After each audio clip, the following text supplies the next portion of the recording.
তুমি আমার কথা শুনতে পাচ্ছ? হ্যালো, হ্যালো, তুমি আমার কথা শুনতে পাচ্ছ?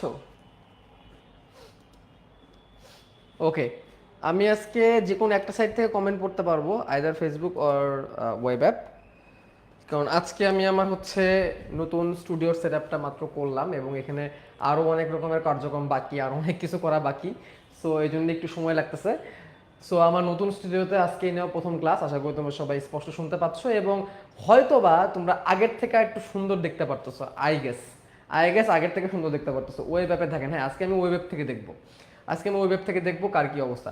সো আই থিঙ্ক তোমরা আমার বোর্ড দেখতে পাচ্ছ এবং আমাকেও ক্লিয়ারলি দেখতে পাচ্ছ। I think everything is clear. So চলো আমরা শুরু করি আমাদের পড়া। আহ, যে কোনো সময় এখানে ব্যাটারির কানেকশন চলে যাবে।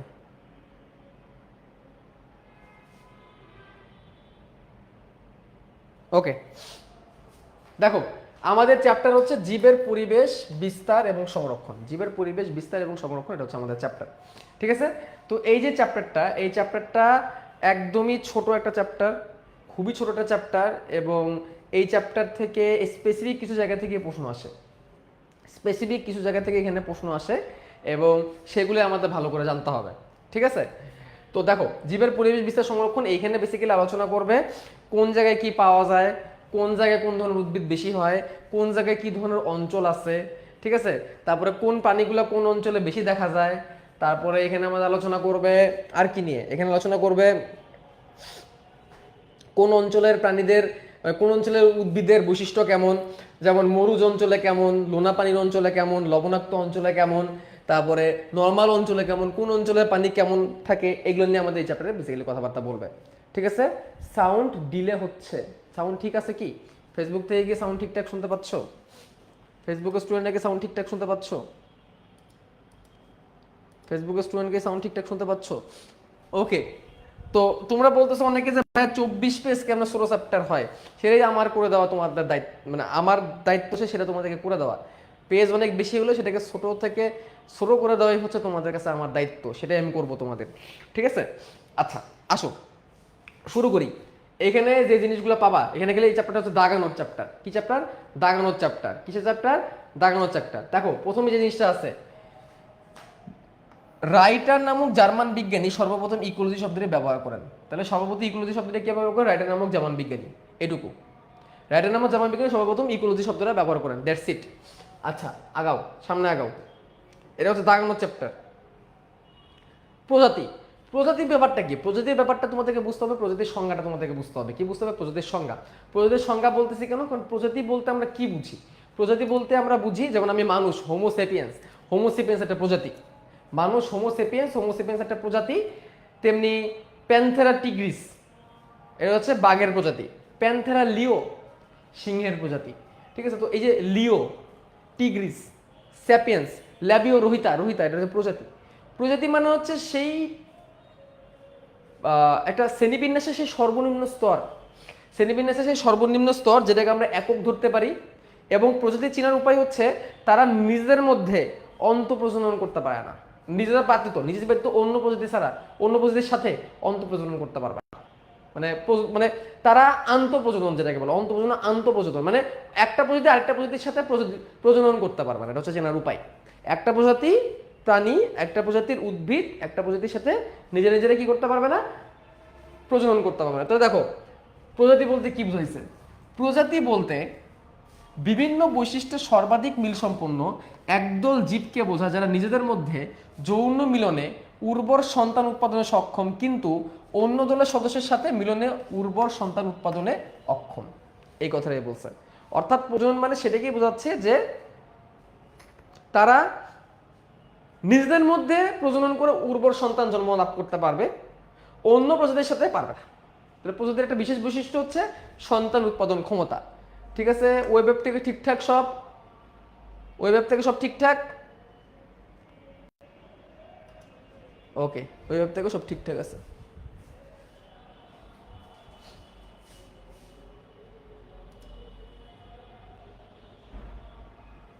ওকে, আসো দেখো এইভাবে করে তোমার কিসের কথা বলছে, এভাবে করে হচ্ছে প্রজাতির কথাটা বলছে। আচ্ছা, এবার দেখো এখানে একটা কথা আছে, বায়োলজিক্যাল স্পিসিস কনসেপ্ট। এই ব্যাপারটা কি? উর্বর সন্তান উৎপাদনের বৈশিষ্ট্যের উপর ভিত্তি করে, উর্বর সন্তান উৎপাদনের বৈশিষ্ট্যের উপর ভিত্তি করে নিম্নলিখিত স্পিসিস হলো বায়োলজিক্যাল স্পিসিস, আর প্রজাতি এই ধারণাকে বলা হয় বায়োলজিক্যাল স্পিসিস কনসেপ্ট। তার মানে কি?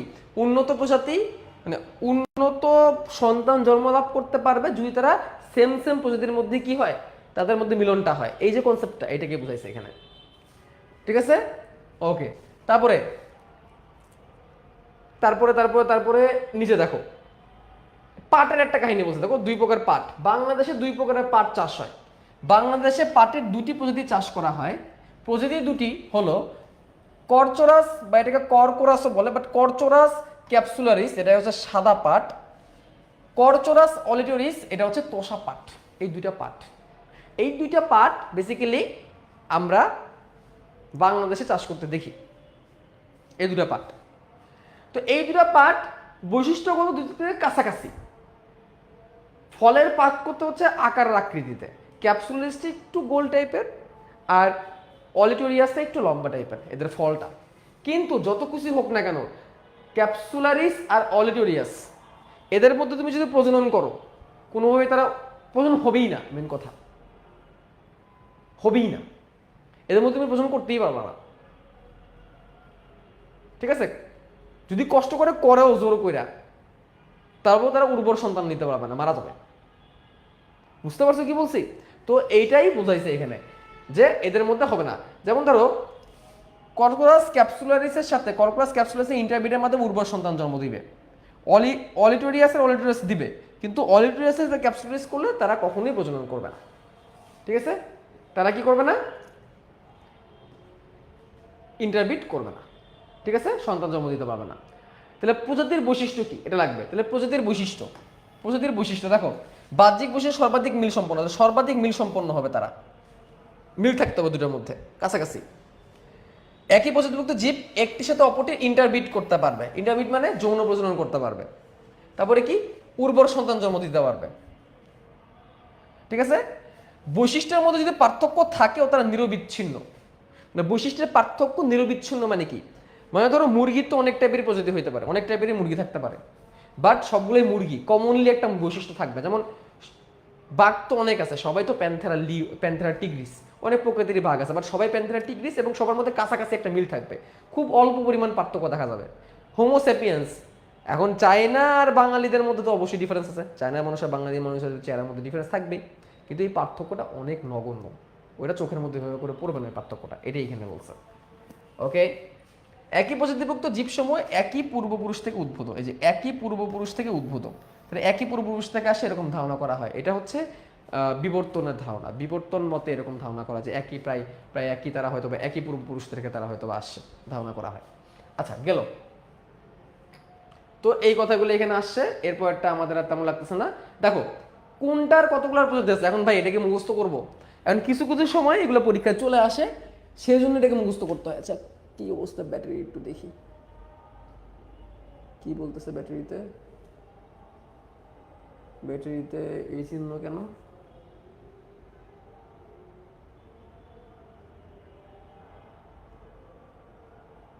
না ব্যাটারি তো চার্জ হচ্ছে। ওকে, ব্যাটারি চার্জ হচ্ছে, ব্যাটারিতে কি যেন চিহ্ন ভেসে আছে, এটা ভাবলাম যে কি ব্যাপার এই চিহ্ন কেন।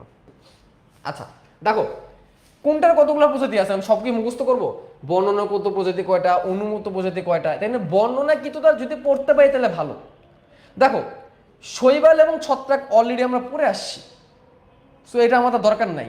শৈবাল ছত্রাক বুঝতে, আমরা শৈবালের ক্ষেত্রে 30,000, ছত্রাকের ক্ষেত্রে 90,000, এগুলো আমরা পড়ে আসছি, তো এখানে আমাদের দরকার নাই। অবশ্যই তোমাদের এখনো পড়াই নেই, এটা মেডিমিশনে পড়াইছিলাম। ঠিক আছে, দেখো টেরিডোফাইট আমরা পড়ে আসছি, এখান থেকে দরকার নাই। জিমনোস্পার্ম আমরা পড়ে আসছি, এখান থেকে দরকার নাই। ঠিক আছে, এখান থেকে ব্যাকটেরিয়াটা পড়ো যদি চাও, পড়তে পারো। লাইকেনেরটা পড়ো, এটা একটু ডিফারেন্ট টাইপের, এটা পরীক্ষায় চলে আসতে পারে। ঠিক আছে, আর জিমনোস্পার্ম অ্যাঞ্জিওস্পার্ম চাইলে পড়তে পারো। বাকিগুলো আসলে অত বেশি গুরুত্বপূর্ণ, এবং পড়বা হচ্ছে বর্ণনাকৃত, শেষ এটাই। ঠিক আছে, এর বেশি বেশি দরকার নাই। ভাইয়া 6 মার্ক কাটা যাওয়ার সম্ভাবনা নিয়ে ক্লাস করা উচিত? অবশ্যই উচিত, 6 মার্ক কোনো বিষয় না, 6 মার্ক কোনো বিষয় না। আগাই বাংলাদেশের প্রজাতি কটা, এটাও চাইলে পড়তে পারো, তোমাদের ইচ্ছা। ঠিক আছে, নগ্নবীজের 5 প্রজাতি, এটা আমরা জানি, নগ্নমিরি 5 টেরিডোফাইটার কয়টা নাম সামনে দেখবো, বায়োফাইটার কয়টা নাম সামনে দেখবো, চাইলে পড়তে পারো, সব লাগবে না। ওকে, আসো জীবগোষ্ঠী বা পপুলেশন কি? সংজ্ঞা। সংজ্ঞা দেখো, একটি নির্দিষ্ট স্থানে বসবাস করি একই সময়ে একই প্রজাতির একদল জীবকে বলা হয় পপুলেশন বা জীবগোষ্ঠী। এখন মানুষের পপুলেশনের সাথে তুমি কি গরু ছাগল হাঁস মুরগির পপুলেশন মিলাবা? মানুষের থেকে তুমি গরু ছাগল হাঁস মুরগি মিলানোর চেষ্টা করবা? চেষ্টা করবা না। তা মানুষের পপুলেশন মানে কি? একটা জায়গায় কতগুলো মানুষ বসবাস করে, মানুষের পপুলেশন। একটা জায়গায় কতগুলা বাঘ বসবাস করে, বাঘের পপুলেশন, যেটা আমরা বাঘ শুমারি বলি। ঠিক আছে, তাহলে একটা জায়গায় দেখো কথাগুলো খালি, একটি নির্দিষ্ট স্থানে একই সময়ে একই প্রজাতির সংখ্যা, এটা হচ্ছে পপুলেশন, রাইট?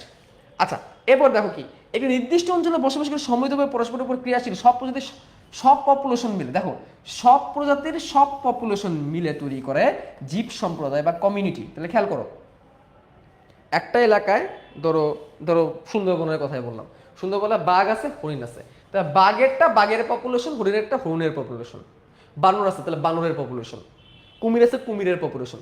বাঘ, কুমির, বানর, হরিণ সব মিলায় একটা কি কমিউনিটি, সব মিলে একটা কি কমিউনিটি, সব মিলে কি একটা কমিউনিটি। এভাবে চিন্তা করতে পারো, একটা ফ্ল্যাটে একটা একটা বিল্ডিংয়ে একটা বিল্ডিংয়ে ধরো 20টা ফ্ল্যাট আছে, এক একটা ফ্ল্যাট ধরো পপুলেশন, আর সবটা মিলে একটা ফ্ল্যাট হচ্ছে একটা কমিউনিটি। আই থিঙ্ক বুঝতে পারছো কি? ক্লিয়ার? সংখ্যাগুলো লাগে, বুঝতে পারলে আগাই। হয়ে গেল। এবার আসো, এবার আসো কমিউনিটিকে আমরা কিভাবে ভাগ করি। দেখো 3টা ধাপে ভাগ করি। একটা হচ্ছে বায়ুমণ্ডল, তোমার চারিদিকে একটা বায়ুমণ্ডল থাকবে, পরিবেশটা। একটা বাড়িমণ্ডল থাকবে, এটা পানিমণ্ডল, যেটা অনেক বেশি পরিমাণে থাকে। এবং একটা অশ্বমণ্ডল থাকবে। অশ্বমণ্ডলটা হচ্ছে মাটি, যেটাকে বোঝায়। তাহলে এটা মাটি তৈরি করবে, এটা পানি তৈরি করবে, এটা বাতাস তৈরি করবে। বায়োস্ফিয়ার ও বায়োস্ফিয়ারের সাথে বায়ুমণ্ডল, বাড়িমণ্ডল ও অশ্বমণ্ডলের অন্তঃক্রিয়াকে বলে ইকোস্ফিয়ার। এই 3টাকে একসাথে বলে ইকোস্ফিয়ার। মানে কি? দেখো বায়ুমণ্ডল, বাড়িমণ্ডল, অশ্বমণ্ডল, মাটি, পানি, বায়ু। মাটি, পানি, বায়ু, এদের সাথে তো আমরা ইন্টারপ্রেট করতেছি, এদের সাথে তো আমরা কি করতেছি, সম্পর্ক তৈরি করতেছি, আমরা রাইট? আমরা তো সম্পর্ক এদের সাথে তৈরি করতেছি নাকি বলো? আমরা কিন্তু এদের সাথে সম্পর্ক তৈরি করতেছি। তাহলে আমরা কি স্ফিয়ার? দেখো বায়ুস্ফিয়ার, অ্যাটমোস্ফিয়ার, বায়ুমণ্ডল বা অ্যাটমোস্ফিয়ার বাতাস বুঝাইছে। বাড়িমণ্ডল হাইড্রো, হাইড্রো মানে পানি, পানিমণ্ডল। অশ্বমণ্ডল লিথোস্ফিয়ার, পাথর, মাটি। স্ফিয়ার বায়োস্ফিয়ার মানে কি? বায়ু, পানি বা উদ্ভিদ। উদ্ভিদের সাথে এই 3টা স্ফিয়ারের যে সম্পর্ক একসাথে তৈরি করে ইকোস্ফিয়ার। তার মানে সহজ ভাষায় বলতে গেলে জীবের সাথে জড়ের যে বৈশিষ্ট্য, এগুলো সবই কিন্তু জড়। মাটি জড়, পানি জড়, বাতাস জড়। জড়ের সাথে জীবের যে সম্পর্ক, এটাকে বলা হয় কি? এটাকে বলা হয় হচ্ছে কি বলা হয় বলো? এটাকে বলা হবে ইকোস্ফিয়ার। মনে থাকবে? মনে থাকবে স্যার আমার কথা? মনে থাকবে কিনা বলেন? Is it clear? ক্লাসের কি লাইটিং টাইটিং আগের থেকে কি একটু ভালো লাগতেছে? আগের থেকে কি বেটার লাগতেছে? আগের থেকে কি ভালো লাগতেছে? জানাই দিন তো। আগে যেটা নিতাম, নতুনটা নতুনটা আগের থেকে ভালো না নতুনটা আগের থেকে খারাপ? জানাই দেন।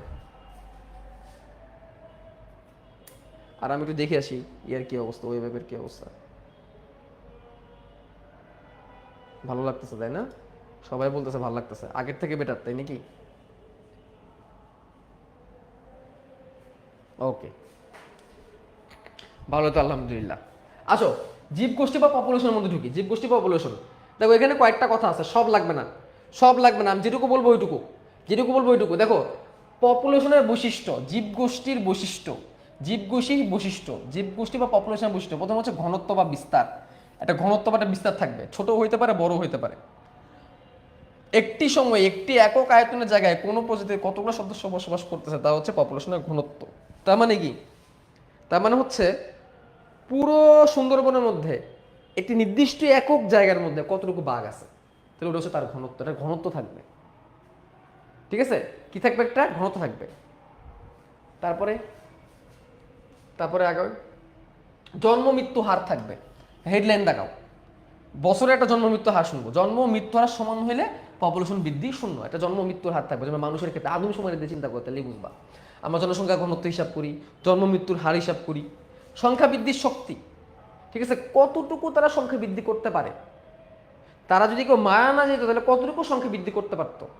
ঠিক আছে, দেখো দেখা গেছে একটি ব্যাকটেরিয়া কোষ 10 ঘন্টায় সংখ্যা বৃদ্ধি পেয়ে এত হতে পারে। উচ্চ শ্রেণীর উদ্ভিদ ও পানির সংখ্যা বৃদ্ধি তুলনামূলক কম। সংখ্যা বৃদ্ধির হার মানে যদি মারা না চাস তাদেরকে তুমি যদি অনবরত বাড়তে দাও কতটুকু বাড়তে পারবে এটা বুঝেছে। আচ্ছা, তারপরে সীমিতকরণ শক্তি, এটাও গুরুত্বপূর্ণ। সীমিতকরণ শক্তি কি? বৃদ্ধি সীমিত রাখে, কাজে কোনো পপুলেশন তার প্রচ্ছন্ন সংখ্যা বৃদ্ধিকে অনির্দিষ্টকালের মতো ছড়াইতে পারবে না। মানে তোমার একটা ক্ষমতা আছে যে তুমি এই লিমিট পর্যন্ত বড় করতে পারবা, এটা তোমার ক্ষমতা।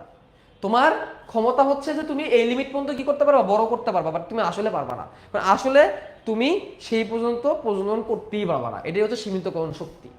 একটা ব্যাকটেরিয়াকে বাড়তে দেওয়া বাড়তে বাড়তে পুরো ব্যাকটেরিয়াতে দুনিয়া ভরে যাবে, আসলে এটা হবে না, এটা করা এটা এটা পসিবল না, এটা হাস্যকর, এটা হাস্যকর। ঠিক আছে, বয়সের বন্টন একটা নির্দিষ্ট বয়সে থাকবে, এজ গ্রুপ থাকবে।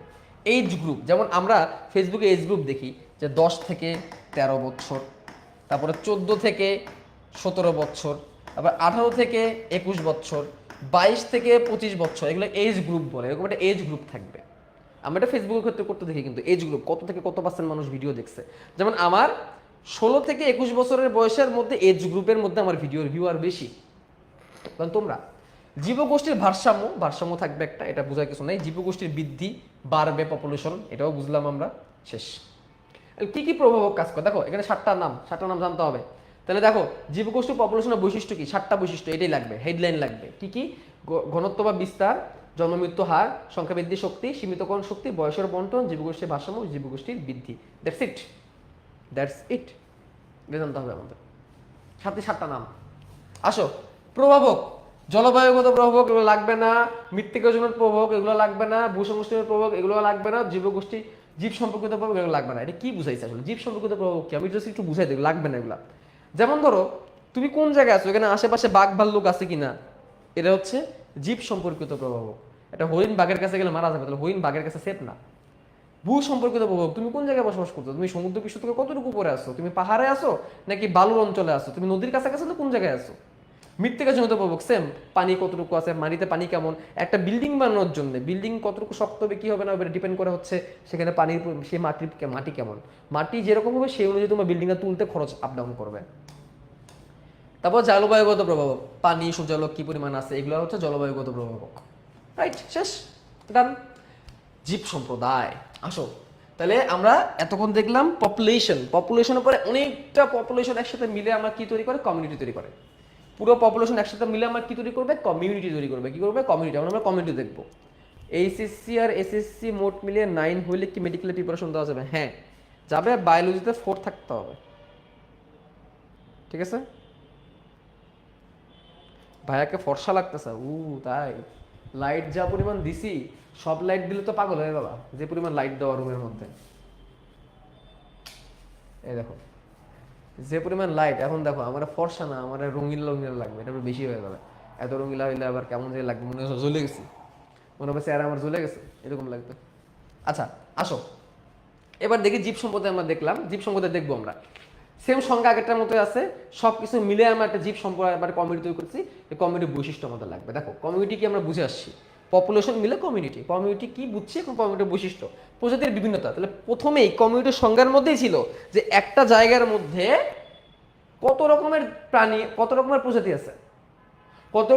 আছে, এটা নিয়ে আমরা বানিয়েছি কমিউনিটি। তাহলে এখানে বলে দিয়েছে অনেক রকমের প্রজাতি থাকবে। ঠিক আছে, ওকে, অনেক রকমের প্রজাতি থাকবে বলেই দিছে। তাহলে আমরা এখানে তো আর মানে ডিফারেন্ট কিছু করার প্রয়োজন নাই, বলে দিচ্ছে অনেক রকমের প্রজাতি। তো প্রজাতি বিভিন্নতা, বৃদ্ধির ধরন ও গঠন, ঠিক আছে, বিভিন্ন রকমের। এক একটা প্রজাতি এক একভাবে বাঁচবে, এক একটা প্রজাতি এক একভাবে বৃদ্ধি পাবে, সব প্রজাতি সেমভাবে বাড়বে না। যে হারে বানর বাড়বে সেই হারে বাঘ বাড়বে না, রাইট। অধিপত্য, কেউ থাকবে যেখানে অধিপত্য বিস্তার করবে, কোন একটা প্রজাতি থাকবে যে অধিপত্য বিস্তার করবে। যেমন সাভানা নামের যে অঞ্চল আছে সেখানে হচ্ছে ঘাস, ছোট ছোট ঝোপ বেশি মানে প্রভাব বিস্তার করছে ওই গাছগুলা। তো কেউ একটা থাকবে যে বেশি প্রভাব বিস্তার করবে। ঠিক আছে, আচ্ছা স্তরবিন্যাস, এই স্তরবিন্যাস আমাদের পড়তে হবে, এই স্তরবিন্যাস পড়তে হবে।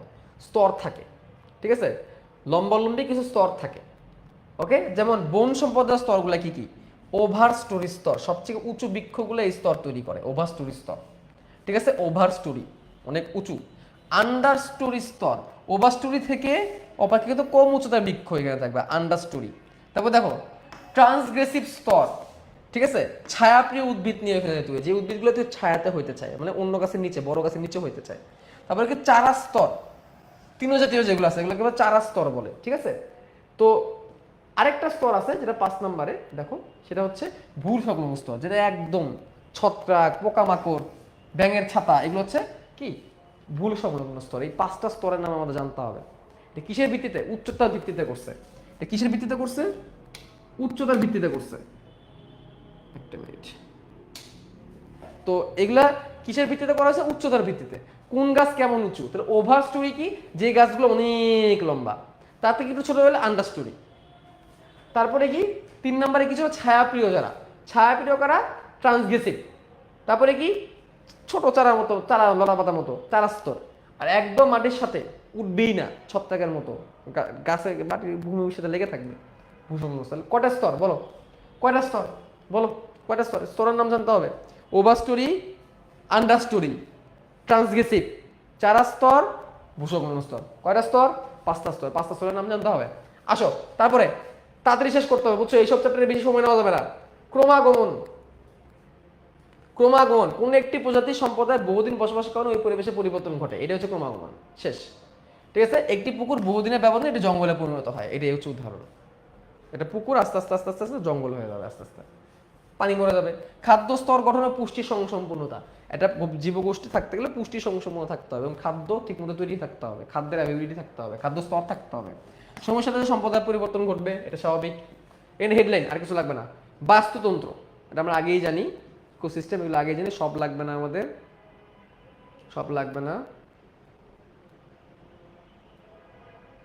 এর দরকার নেই। ইকোসিস্টেমের উপাদান দেখো, এই যেটা লাগবে যদি পড়তে পারো, এগুলো 9 10-এ পড়ছি আমরা। 9 10-এ পড়ছি, একটা জিনিস পড়লেই চলবে। ইকোসিস্টেম, ইকোসিস্টেমের মধ্যে অজীব উপাদান থাকে, জীব উপাদান থাকে। অজীবগুলো আগে দেখি। অজীবের মধ্যে অজৈব, জৈব এবং ভৌত। ভৌতগুলো হচ্ছে শক্তি জাতীয়, তো তাপ, চাপ, আর্দ্রতা, বাতাস, এগুলা। অজৈবের মধ্যে কি শর্করা, প্রোটিন, লিপিড, যেগুলো কিনা গাছ থেকে পাই আমরা, বাট মৃত। আর অজৈবের মধ্যে কি এরা এবং লবণ। আর জৈবর মধ্যে, এটা বেশি গুরুত্বপূর্ণ, এটা বেশি গুরুত্বপূর্ণ, জীব উপাদান। জৈব না, জীব। জৈব আর জীব এক না, এদের জীবন আছে, এরা জীবিত, এরা জীবিত। এরা জৈব হওয়ার পর মৃত, যেমন মৃত গাছ। সবুজি আর পরভুজি। সবুজি তো শেষ, উদ্ভিদ সেখানে চলে যাবে। সবুজির মধ্যে কে চলে যাবে? উদ্ভিদ। আর সায়ানোব্যাকটেরিয়া নিজের খাদ্য নিজে তৈরি করতে পারে। পরভুজির মধ্যে খাদক আর বিয়োজক। বিয়োজকগুলো হচ্ছে ছত্রাক, এটা আবার আলাদা হয়ে গেল। খাদকের মধ্যে প্রাইমারি খাদক, যে উদ্ভিদকে খায়। সেকেন্ডারি খাদক, যে প্রথম শ্রেণীকে খায়। টারশিয়ারি খাদক, যে দ্বিতীয় শ্রেণীকে খায়। সর্বোচ্চ খাদক, টারশিয়ারের পরে যত যাবা সব সর্বোচ্চ। টারশিয়ারের পরে যেতে থাকবে সব সর্বোচ্চ। তাহলে প্রথম শ্রেণী খাদক, দ্বিতীয় শ্রেণী খাদক, তৃতীয় শ্রেণী খাদক, সর্বোচ্চ স্তরের খাদক। এগুলো আমরা 9 10-এ পড়ে আসছি। বলার দরকার আছে এগুলো নিয়ে আর কিছু? 9 10 এগুলো আমরা পড়ছি, এগুলো নিয়ে কি আমার আলোচনা দরকার আছে? আর আমার 9 10-এ এগুলো পড়ে ফেলছি, এগুলো নিয়ে কি আমাদের আর কথাবার্তা বলার দরকার আছে কি নাই? প্রয়োজন নাই। আসো আগাই, আগাইতে হবে। অনেক অনেক পড়া বাকি এখানে। উৎপাদক তো কিচ্ছু দরকার নেই এগুলা। দেখো এখানে একটা লাইন দেখো, প্রতি ইউনিট সময় বা একক সময়ে যে পরিমাণ শক্তি উৎপাদিত হয় সেই হারকে বলে প্রোডাক্টিভিটি। কার? সালোক সংশ্লেষণ প্রক্রিয়া উদ্ভিদের। উদ্ভিদ সালোক সংশ্লেষণ প্রক্রিয়া খাদ্য তৈরি করে এবং শক্তি নির্গত হয়, এটার উৎপাদন হারটাকে প্রোডাক্টিভিটি আমরা বলতেছি। খাদক থেকে অনেক কিছু আছে, এগুলো পড়ার এখন আমাদের সময় নেই, এগুলো বাচ্চাকালের পড়া। বিয়োজক থেকে এগুলো আমাদের পড়ার সময় নেই। বিয়োজককে ট্রান্সফরমার নামেও ডাকা হয়। বিয়োজক মানে কি বুঝছো তো? ব্যাকটেরিয়া, ছত্রাক, যারা মৃতকে ডিকম্পোস্ট করে ফেলে, এদেরকে ট্রান্সফরমার নামেও ডাকা হয়। এটাকে কি হয়? ট্রান্সফরমার নামেও ডাকা হয়। ঠিক আছে? আচ্ছা দেখো, যারা মৃত জৈব বস্তু থেকে বাহ্যিক হজম প্রক্রিয়ায় পুষ্টি গ্রহণ করে, তারা স্যাপ্রোট্রপস নামেও পরিচিত। স্যাপ্রোফাইটিক ছত্রাক, মৃত দেহের উপর যে ছত্রাক, স্যাপ্রোফাইটিক ছত্রাক বলে এগুলো। এটা কিন্তু দাগায় রাখো, শেষ, আর কিছু লাগবে না। খাদ্য শিকল কি? খাদ্য শিকল হচ্ছে একটা পরটা খাবে। যেমন উদ্ভিদকে ঘাস ফড়িং খাচ্ছে, ঘাস ফড়িংকে ব্যাঙ খাচ্ছে, ব্যাঙকে সাপ খাচ্ছে, সাপকে বেজি খাচ্ছে, বেজি মারা যাচ্ছে, শেষ। এবার শিকল তৈরি হবে, এটাকে ফুড চেইন বা খাদ্য শিকল বলে। এক একটা ধাপকে এক একটা খাদ্য স্তর বা ট্রফিক লেভেল বলে। এক একটা ধাপকে এক একটা খাদ্য স্তর বা ট্রফিক লেভেল বলে। যেমন ধরো ঘাস ফড়িংকে ব্যাঙ খাইলো, এখানে একটা খাদ্য স্তর। ব্যাঙকে সাপ খাইলো, এটা খাদ্য স্তর। এভাবে তৈরি হবে। তো এখানে দিচ্ছে, এগুলো দরকার নেই এগুলা। খাদ্য জাল, একটা কমিউনিটিতে যতগুলো আছে সবগুলোকে একসাথে দিলে একটা খাদ্য জাল তৈরি হবে, মানে একজন একজনকে খাবে, ওটা জাল তৈরি হবে। যেমন ধরো এইটা একটা খাদ্য শিকল, এই যে ফাইটোপ্লাঙ্কটন মানে হচ্ছে শৈবাল, সেটাকে খেলো জুওপ্লাঙ্কটন, মানে পানিতে বাসমান ছোট ছোট প্রাণী যেগুলোকে জুওপ্লাঙ্কটন বলে, সেটাকে খেলো ছোট মাছ, ছোট মাছকে খেলো বড় মাছ। তাহলে এটা হচ্ছে ফুড চেইন। ফাইটোপ্ল্যাঙ্কটন মানে শৈবাল, পানিতে বসবাস চলাচল উদ্ভিদ। জুওপ্ল্যাঙ্কটন মানে পানিতে বসবাস চলাচল প্রাণী, যেমন মশা, মশার শুককীট। এটাকে খেলো ছোট মাছ, ছোট মাছকে খেলো বড় মাছ, বড় মাছকে খেলো বাজ পাখি। বড় মাছকে মানুষও খেতে পারে। এভাবে করে অনেকগুলো চেন তৈরি হতে পারে, সবগুলো চেন মিলে তৈরি হবে একটা একটা কি এটাকে বলবো আমরা, কই গেল ভুলিয়ে গেলাম, খাদ্য জাল। এভাবে ধরে পারে খাদ্য জাল।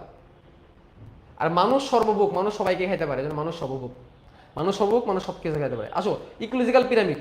ইকোলজিক্যাল পিরামিড হচ্ছে ধাপে ধাপে সাজাবা। উৎপাদক সব থেকে বেশি পরিমাণ থাকে, প্রাইমারি তার থেকে কম, সেকেন্ডারি তার থেকে কম, টারশিয়ারি তার থেকে কম, সর্বোচ্চ একদমই কম।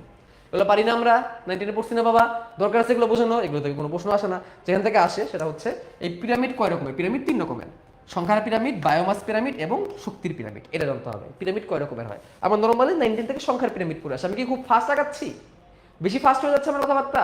Yes or no? বেশি ফাস্ট হলে বলো যে ভাই আপনি খুব ফাস্ট যাচ্ছেন। বুঝতে পারলাম ভাইয়া? একটু দাঁড়াও, আসতেছি।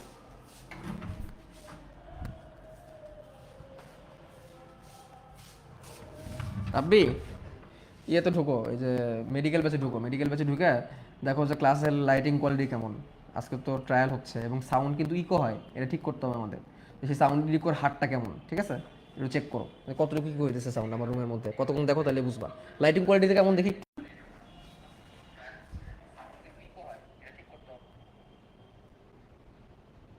ক্লাস টাইমে চেঞ্জ না করলে এটা হবে না, ক্লাস টাইমে চেক করতে হবে ওদেরকে একটু প্যারা দিয়ে। লাইটিংটা দেখো কেমন, একটু ইউলো ইউলো টোন আছে কিনা। তোমার ফোনটা এমনি একটু ইউলিশ টাইপের দেখতে হবে। আর সাউন্ডটা কি, সাউন্ডটা ইকো হয়, কতটুকু ইকো হয় এটাতে মিনিমাইজ করতে হবে। সরি তোমাদের দিয়ে টেস্টটা করলাম, তোমরাই আসো ক্লাসে।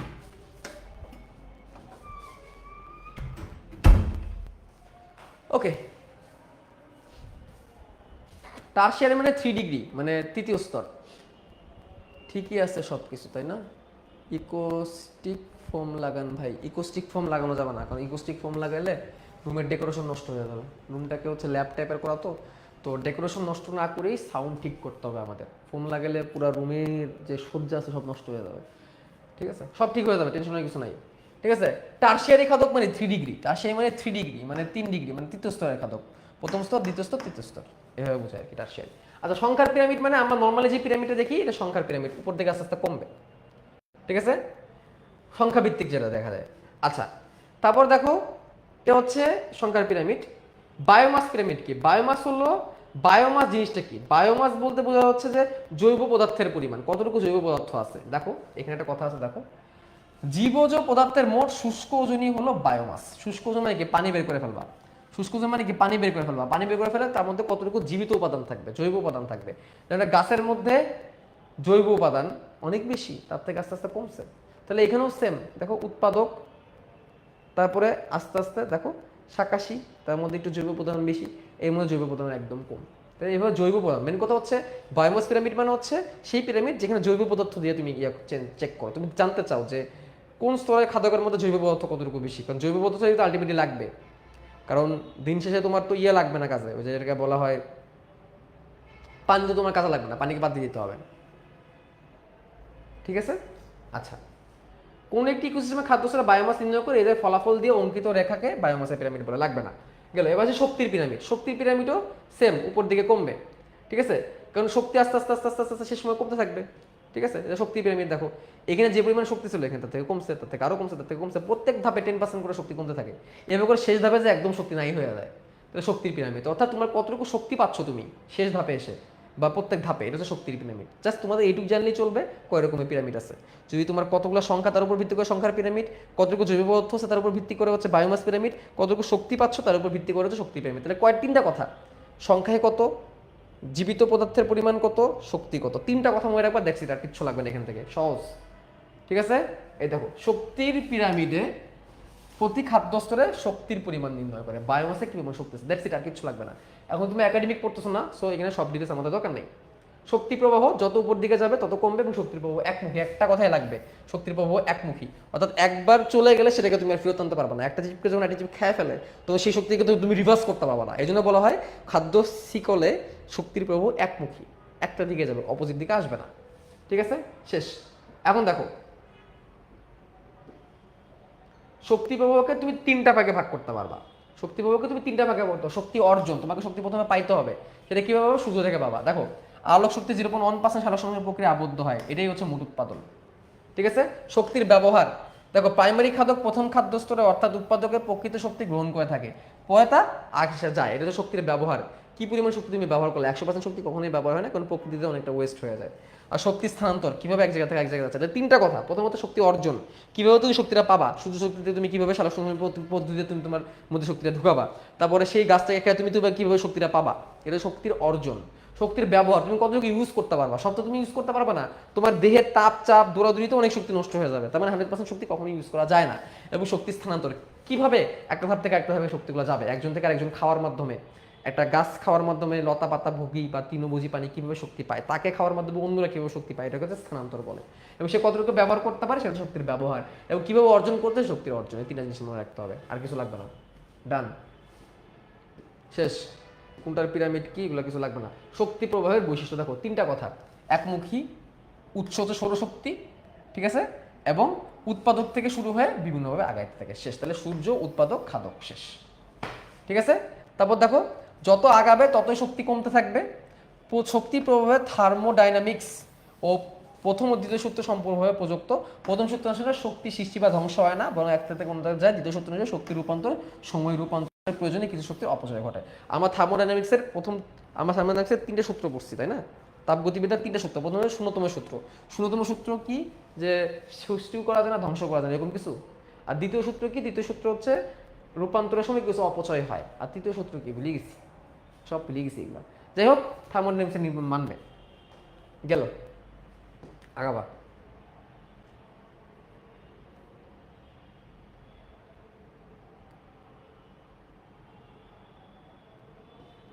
আগাও। অভিযোজন, আচ্ছা এখানে একটা ব্যাপার আছে, একটু দাগাইতে হবে। দেখো, বায়োলজিক্যাল ম্যাগনিফিকেশন। ম্যাগনিফিকেশন মানে কি? বাড়ানো। দেখো, খাদ্য শৃঙ্খলে নিম্ন স্তর থেকে উচ্চ স্তরে অবস্থানরত জীবদের বিষয় ক্রমবর্ধমান ঘনত্বের এই প্রক্রিয়াকে বলা হয় বায়োলজিক্যাল ম্যাগনিফিকেশন।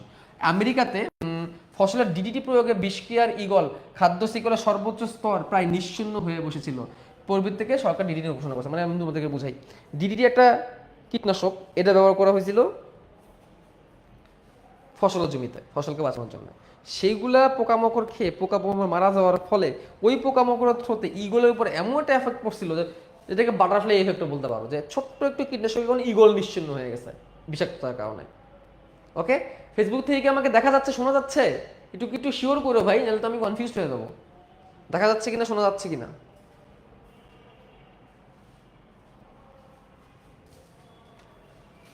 আসো, জীবের অভিযোজন, নতুন টপিকে ঢুকতেছি আমরা। এখন যেগুলো পড়াবো এগুলো এমসিকিউর জন্য অনেক বেশি গুরুত্বপূর্ণ।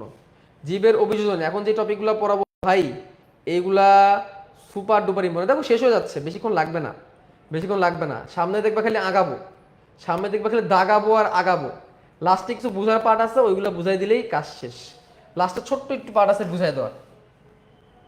আগাই, চলো। এখন যে জায়গায় যাচ্ছি, এখন যে জায়গায় যাচ্ছি এগুলো পরীক্ষায় আসে। অভিযোজন, কোন জীব কিভাবে অভিযোজিত হয়? অভিযোজন মানে কি? খাপ খাওয়ানোর ক্ষমতা। দেখো, জানি একটু, হাইড্রোফাইট, জেরোফাইট, মেসোফাইট। লোনা পানির অঞ্চলের পানির লবণাক্ততার জন্য বিশেষ ধরনের লবণ সহনীয় উদ্ভিদ জন্মায়, এইটাকে বলা হয় হ্যালোফাইট। মনে আছে হ্যালোজেন? হ্যালোজেনের কথা মনে আছে? হ্যালোজেন যারা লবণ উৎপাদন করে, ওইখান থেকে হ্যালোফাইট যারা লবণ উৎপন্ন করে। ঠিক আছে, তো আমরা দেখি কোনটা কি। প্রথমে আমরা হাইড্রোফাইটে যাই। হাইড্রো মানে পানি, ফাইট মানে উদ্ভিদ। হাইড্রো মানে পানি, ফাইটা মানে উদ্ভিদ। তাহলে হাইড্রোফাইটা, হাইড্রোফাইটস। তাহলে জলজ উদ্ভিদগুলোকে বলা হয় হাইড্রোফাইটস। স্যার মনে থাকবে? মনে থাকবে কি স্যার? জলজ উদ্ভিদগুলোকে কি বলা হয়? হাইড্রোফাইটস বলা হয় স্যার। জলজ উদ্ভিদগুলোকে কি বলা হয় স্যার? জলজ উদ্ভিদগুলোকে হাইড্রোফাইটস বলা হয় স্যার। জলজ উদ্ভিদকে কি বলা হয় স্যার? জলজ উদ্ভিদকে বলা হয় হাইড্রোফাইটস। জলজ উদ্ভিদকে বলা হয় হাইড্রোফাইটস। জলজ উদ্ভিদকে বলা হয় হাইড্রোফাইটস। এই চ্যাপ্টারে অর্থনৈতিক রসায়নের 2 চ্যাপ্টারের মতো বোরিং কিছু নাই। হ্যাঁ, কিছু করার নাই, কিছু করার নাই ভাই। বোরিং, বাট পরীক্ষায় আসে, নাথিং টু ডু।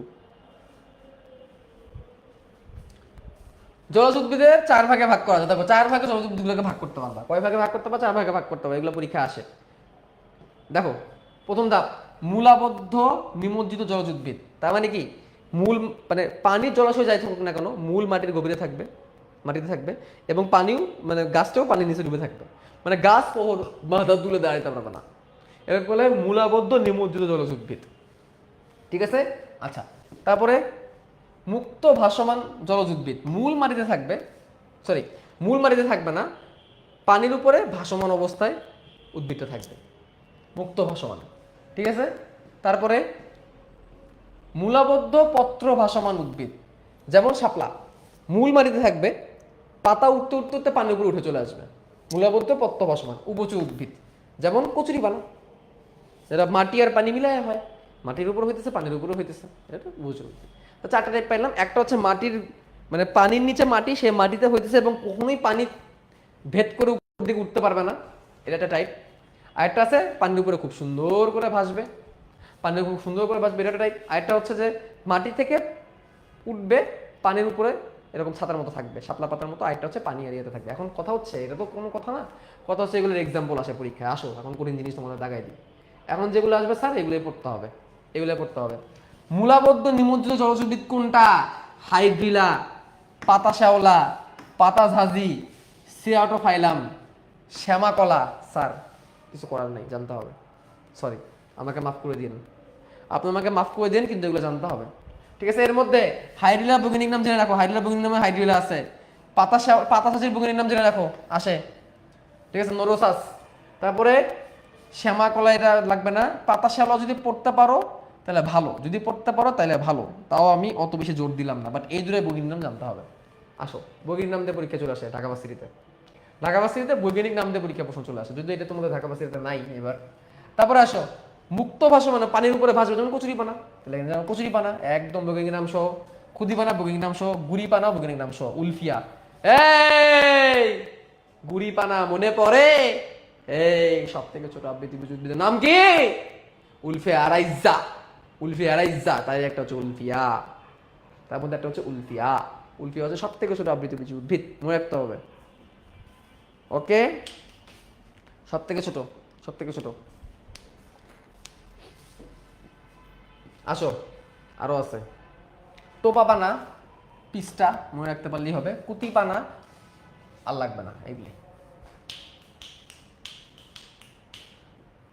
নতুন একটা প্রজাতি আবিষ্কার হয়েছে, এটা আপাতত দরকার নেই। মূলাবদ্ধ শাপলা বৈজ্ঞানিক নাম জানি, লাল শাপলা, নীল শাপলা, প্রত্যেক বৈজ্ঞানিক নাম জেনে, পদ্মের বৈজ্ঞানিক নাম জেনে যাও। দেখো লাল শব্দের অর্থ হচ্ছে রুব্র, রুব্র, রুব্র মানে লাল, এভাবে মনে রাখতে পারি আমরা। ঠিক আছে, ঠিক আছে। নিমফিয়া নৌচালি যেটা আমরা পড়ি, এটা নীল শাপলা। আর সাদা শাপলা নিমফিয়া পিউবেসেন্স, যেটা লাল সাদা। পদ্ম আমরা জানি লুসিফেরা। গেল। উপযোগ উদ্ভিদের মধ্যে কলমি লতার নাম জানতে হবে, হেলেঞ্চার নাম জানতে হবে, কেশরদামের নাম জানতে হবে, কেশরদামের বৈজ্ঞানিক নাম জানলেও চলবে, না জানলেও চলবে, হেলেঞ্চা আর কলমি লতার বৈজ্ঞানিক নাম জানতে হবে। এগুলার জন্য ছন্দ দরকার নেই, প্রথমটার জন্য ছন্দ চাইলেও পড়তে পারে, এগুলোর জন্য কোনো ছন্দ দরকার নেই। উভচর উদ্ভিদ যে একটা কচুরিপানা, এটা বাচ্চা বাচ্চা জানে, কচুরিপানা না সরি, এই কলমি যে উভচর উদ্ভিদ বাচ্চা বাচ্চা জানে, কেশরদাম বাচ্চা জানে। তারপরে শাপলা যে মূলাপদ্ম পানিতে ভাসে, এটা সবাই জানে, পদ্ম যে সবাই জানে, কচুরিপানা যে উপরে ভাসে, উলফিয়া যে উপরে ভাসে, এগুলো সবাই জানে, টোপাপানা খুদিপানা উপরে ভাসে, এগুলো সবাই জানে। এগুলো মুখস্থ করার জন্য খালি মগজ লাগে, মগজ। ঠিক আছে, তাহলে বাংলাদেশের সবথেকে ছোট হচ্ছে উলফিয়া আরাইজা, আর পৃথিবীতে সব হচ্ছে মাইক্রোস্কোপিয়া। হ্যাঁ, ভেরি গুড, তোমার ভালো মনে আছে, এটা আমিও গুলাই ফেলি মাঝে মাঝে। এখন দেখো এই যে উদ্ভিদের, দেখো জলজ উদ্ভিদের বৈশিষ্ট্য, জলজ অভিযোজন, এখান থেকে পরীক্ষা এমসিকিউ আসে। উদ্ভিদের বৈশিষ্ট্য আর অভিযোজন, এখানে পুরো পার্টটাই গুরুত্বপূর্ণ। আসো দাগাই, এখানে যা দাগাবো খুবই ইম্পর্টেন্ট এগুলা। বৈশিষ্ট্য দেখো, জলজ উদ্ভিদের কাণ্ড নরম, দুর্বল, সরু, লম্বা, ফাঁপা মধ্য বিশিষ্ট। ঠিক আছে, তার মানে এটা নরম, এটা দুর্বল। একটা কথা লিখে রাখো, দুর্বল প্রকৃতির কাণ্ড, দুর্বল কাণ্ড। হিসাব করলে শাপলার কাণ্ড দিয়ে হিসাব করতে বুঝবা। তারপরে মূল সুগঠিত হয় না, অনেক ক্ষেত্রে মূল থাকেই না, তাহলে মূলও ঠিক মতো তৈরি হয় না, মূলের তো প্রয়োজন নেই, কারণ সে আসেই পানির মধ্যে। ঠিক আছে, পত্ররন্ধ্র থাকে না, এটা দেখাও, থাকলেও কম। পত্ররন্ধ্রে রক্ষীকোষ থাকতেও পারে, নাও থাকতে পারে, তাহলে পত্ররন্ধ্র থাকে না, থাকলেও কম। ঠিক আছে, বড় বড় বায়ুকুটুরি থাকে যাতে পানিতে ভাসতে পারে, এটাকে অ্যারেনকাইমা বলে। 19 পড়ছিলা, বায়ু প্রকোষ্ঠযুক্ত প্যারেনকাইমাকে অ্যারেনকাইমা বলে। জল মানে 19 পড়ছিলা যে জলজ প্যারেনকাইমাকে অ্যারেনকাইমা ডাকা হয়, 19 পড়ার কথা এটা। কি অবস্থা? ওকে। এবং দেখো কচুরিপানাতে চিন্তা করো, কচুরিপানা যে ভাসে, কেন ভাসে? বাতাস আছে বলে কিন্তু ভাসতে পারে। শাপলা পাতার কথা চিন্তা করো, শাপলা ডাঁটা কাটো, শাপলা ডাঁটা কাটলে ভিতরে ফাঁকা ফাঁকা ফাঁকা ফাঁকা। ঠিক আছে, বাসকুলা বানালে অপেক্ষাকৃত ছোট, অনেক সময় থাকেই না যাইলাম। ঠিক আছে, জানতে হবে। অঙ্গজুব্বায় বদ্ধবৃষ্টি করে, বংশবৃদ্ধি করে, যেমন উদাহরণ হচ্ছে কচুরিপানা। কচুরিপানাকে টেরর অফ বেঙ্গল বলা হয়। কচুরিপানাকে কি বলে? Terror of Bengal. কেন টেরর অফ বেঙ্গল বলা হয়? কারণ কচুরিপানা কচুরিপানা একটু পরিমাণ যদি থাকে একটা পুকুরের মধ্যে, পুরো পুকুর ছেয়ে ফেলবে, পুরো পুকুর ভরে ফেলবে কচুরিপানা দিয়ে। ঠিক আছে, এই জন্য টেরর অফ বেঙ্গল বলা হয়তো কচুরিপানাকে। যান্ত্রিক টিস্যু কম থাকে, এই জন্য অঙ্গ প্রত্যঙ্গ দৃঢ় হয় না। যান্ত্রিক টিস্যু কম, অর্থাৎ কটেক্স সেভাবে করে থাকে না, এই জন্য খুব বেশি একটা মুভমেন্ট তারা করতে পারে না। মানে পারে, বাট দৃঢ়তা নেই, ভেঙে যেতে পারে ইজিলি। তুমি এর টিস্যুর গঠন দেখলে বুঝতে পারবা। দেখো এর মানে কটেক্স সেভাবে করে নাই, এর ফাঁপা ফাঁপা, এই জন্য যান্ত্রিক দৃঢ়তা কম, ফাঁপা ফাঁপা ফাঁপা ফাঁপা ফাঁপা। আচ্ছা, এখন সে কিভাবে অভিযোজিত হয়ে জানতে হবে। এতক্ষণ বৈশিষ্ট্য দেখলাম, এখন আমরা বৈশিষ্ট্য দেখলাম, এবার আমরা তারা কিভাবে অভিযোজিত হয় সেটা দেখবো। হাউ দে ক্যান অ্যাডজাস্ট, আচ্ছা সেটা আমরা একটু দেখবো। তাদের অ্যাডজাস্টিবিলিটিটা কেমনে হয়।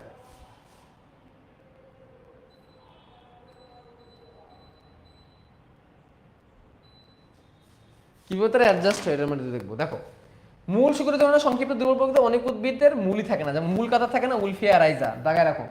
আগের কথা আবার আসছে, উলফিয়া মূল থাকে না, জানা, দাগায় রাখো। এটা আসে নিচের কোন উদ্ভিদের মূল নাই, এমসিকিউ তো আসে, নিচের কোন উদ্ভিদের মূল নাই, নিচের কোন উদ্ভিদের মূল নাই, নিচের কোন উদ্ভিদের মূল নাই, বলো নিচের কোন উদ্ভিদের মূল নাই। পরীক্ষা আসতে পারে, পরীক্ষায় চলে আসতে পারে, জানতে হবে, জানতে হবে স্যার, জানতে হবে। আমার চাইলে কি হলুদ হলুদ লাগতেছে? আমার চাইলে কি হলুদ হলুদ লাগতেছে? একটু জানাই দিও তো। ওকে, তারপরে মূলের রং তো নাই, লাগেই না। ওকে, অনেক সময় অস্থানিক ভাসমান মূল থাকে। ঠিক আছে, ভাসমান মূল ভাসতে হেল্প করে, তার কেশর দামে থাকে। কাণ্ড রাইজোম তৈরি করতে পারে, যেগুলো কিনা আমরা রাইজোম জাতীয় নরম কাণ্ড দেখতে পারি মাটির নিচে, যেগুলো কিনা আমরা শাপলার ক্ষেত্রে পাই। ঠিক আছে, আচ্ছা, পাতা অনেক নরম থাকে, পাতা স্থির থাকে, লাগবে না। জলজ উদ্ভিদের পাতা আলোর জন্য ভেদ্য, দেখবা জলজ উদ্ভিদের পাতার ভিতর দিয়ে আলো চলে যায়, হাতে নিয়ে দেখতে পারো, শাপলা ফুল বা কচুরি পানা দেখতে পারো। ঠিক আছে, পাতা বিভিন্ন আকৃতির হয়, পাতা বিভিন্ন রকমের হয়। ঠিক আছে, শেষ, লাগবে না। অন্তর্গত অভিযোজন দেখি, এতক্ষণ আমরা দেখছি যে অভিযোজনটা, সেই অভিযোজনটা হচ্ছে অঙ্গ সংস্থানিক। এবার তার দেহের ভিতর দিয়ে সে কিভাবে মানে সে মানে অভিযোজন করে সেটা আমরা একটু জানবো। ঠিক আছে, দেখো পাতায় ত্বকে কীটকল থাকে না। ঠিক আছে, যার কারণে পানির অপচয় রোদের প্রয়োজন পড়ে, সে পানিতেই থাকে। ঠিক আছে, তার ক্লোরোপ্লাস্ট থাকে, সালোক সংশ্লেষণ করতে পারে, বায়ুকুটুরি থাকে, এই জন্যে সে ভাসতে সহায়তা করে। তারপরে আর কিছু লাগবে না, লাগবে না, পত্রন্ধ্র থাকে না, শেষ। এবার শারীরবৃত্তীয় অভিযোজন, শারীরবৃত্তীয় কাজটা এটা কি আমাদের এগুলো এগুলো এগুলো এগুলো এগুলো দরকার নেই, শেষ। জলজ পানির অভিযোজন, জলজ পানির অভিযোজন আমাদের পড়তে হবে না। মৌলিক উদ্ভিদ আসো, জেরোফাইটস, জেরোফাইটা, মৌলিক উদ্ভিদগুলোকে বলা হয় জেরোফাইটা। মৌলিক উদ্ভিদগুলোকে কি বলা হয়? জেরোফাইটা বলা হয়। মৌলিক উদ্ভিদগুলোকে কি বলা হয়? জেরোফাইটা বলা হয়। ব্লার হয়ে যাচ্ছে, ওটা অন্য কারণে, ব্লাড দিয়ে কোনো প্যারা নেই, ব্লাড ঠিক হয়ে যাবে। ব্লার হচ্ছে এটা মাঝে মাঝে, ওটা আমার আমার মুভমেন্টের কারণে, ওটা ঠিক করে ফেলবো, কোনো সমস্যা নেই। জন্ডিসে আক্রান্ত লাগতেছে, হাই হাই কি কয়, এত হলুদ লাগতেছে দেখতে, মনে হচ্ছে আমার জন্ডিস হয়েছে, তাই না? আচ্ছা ऐसा है क्या, इसको ठीक करना पड़ेगा। মনে হচ্ছে আমার জন্ডিস হয়েছে, ঠিক করে ফেলবো, সমস্যা নেই। আসো,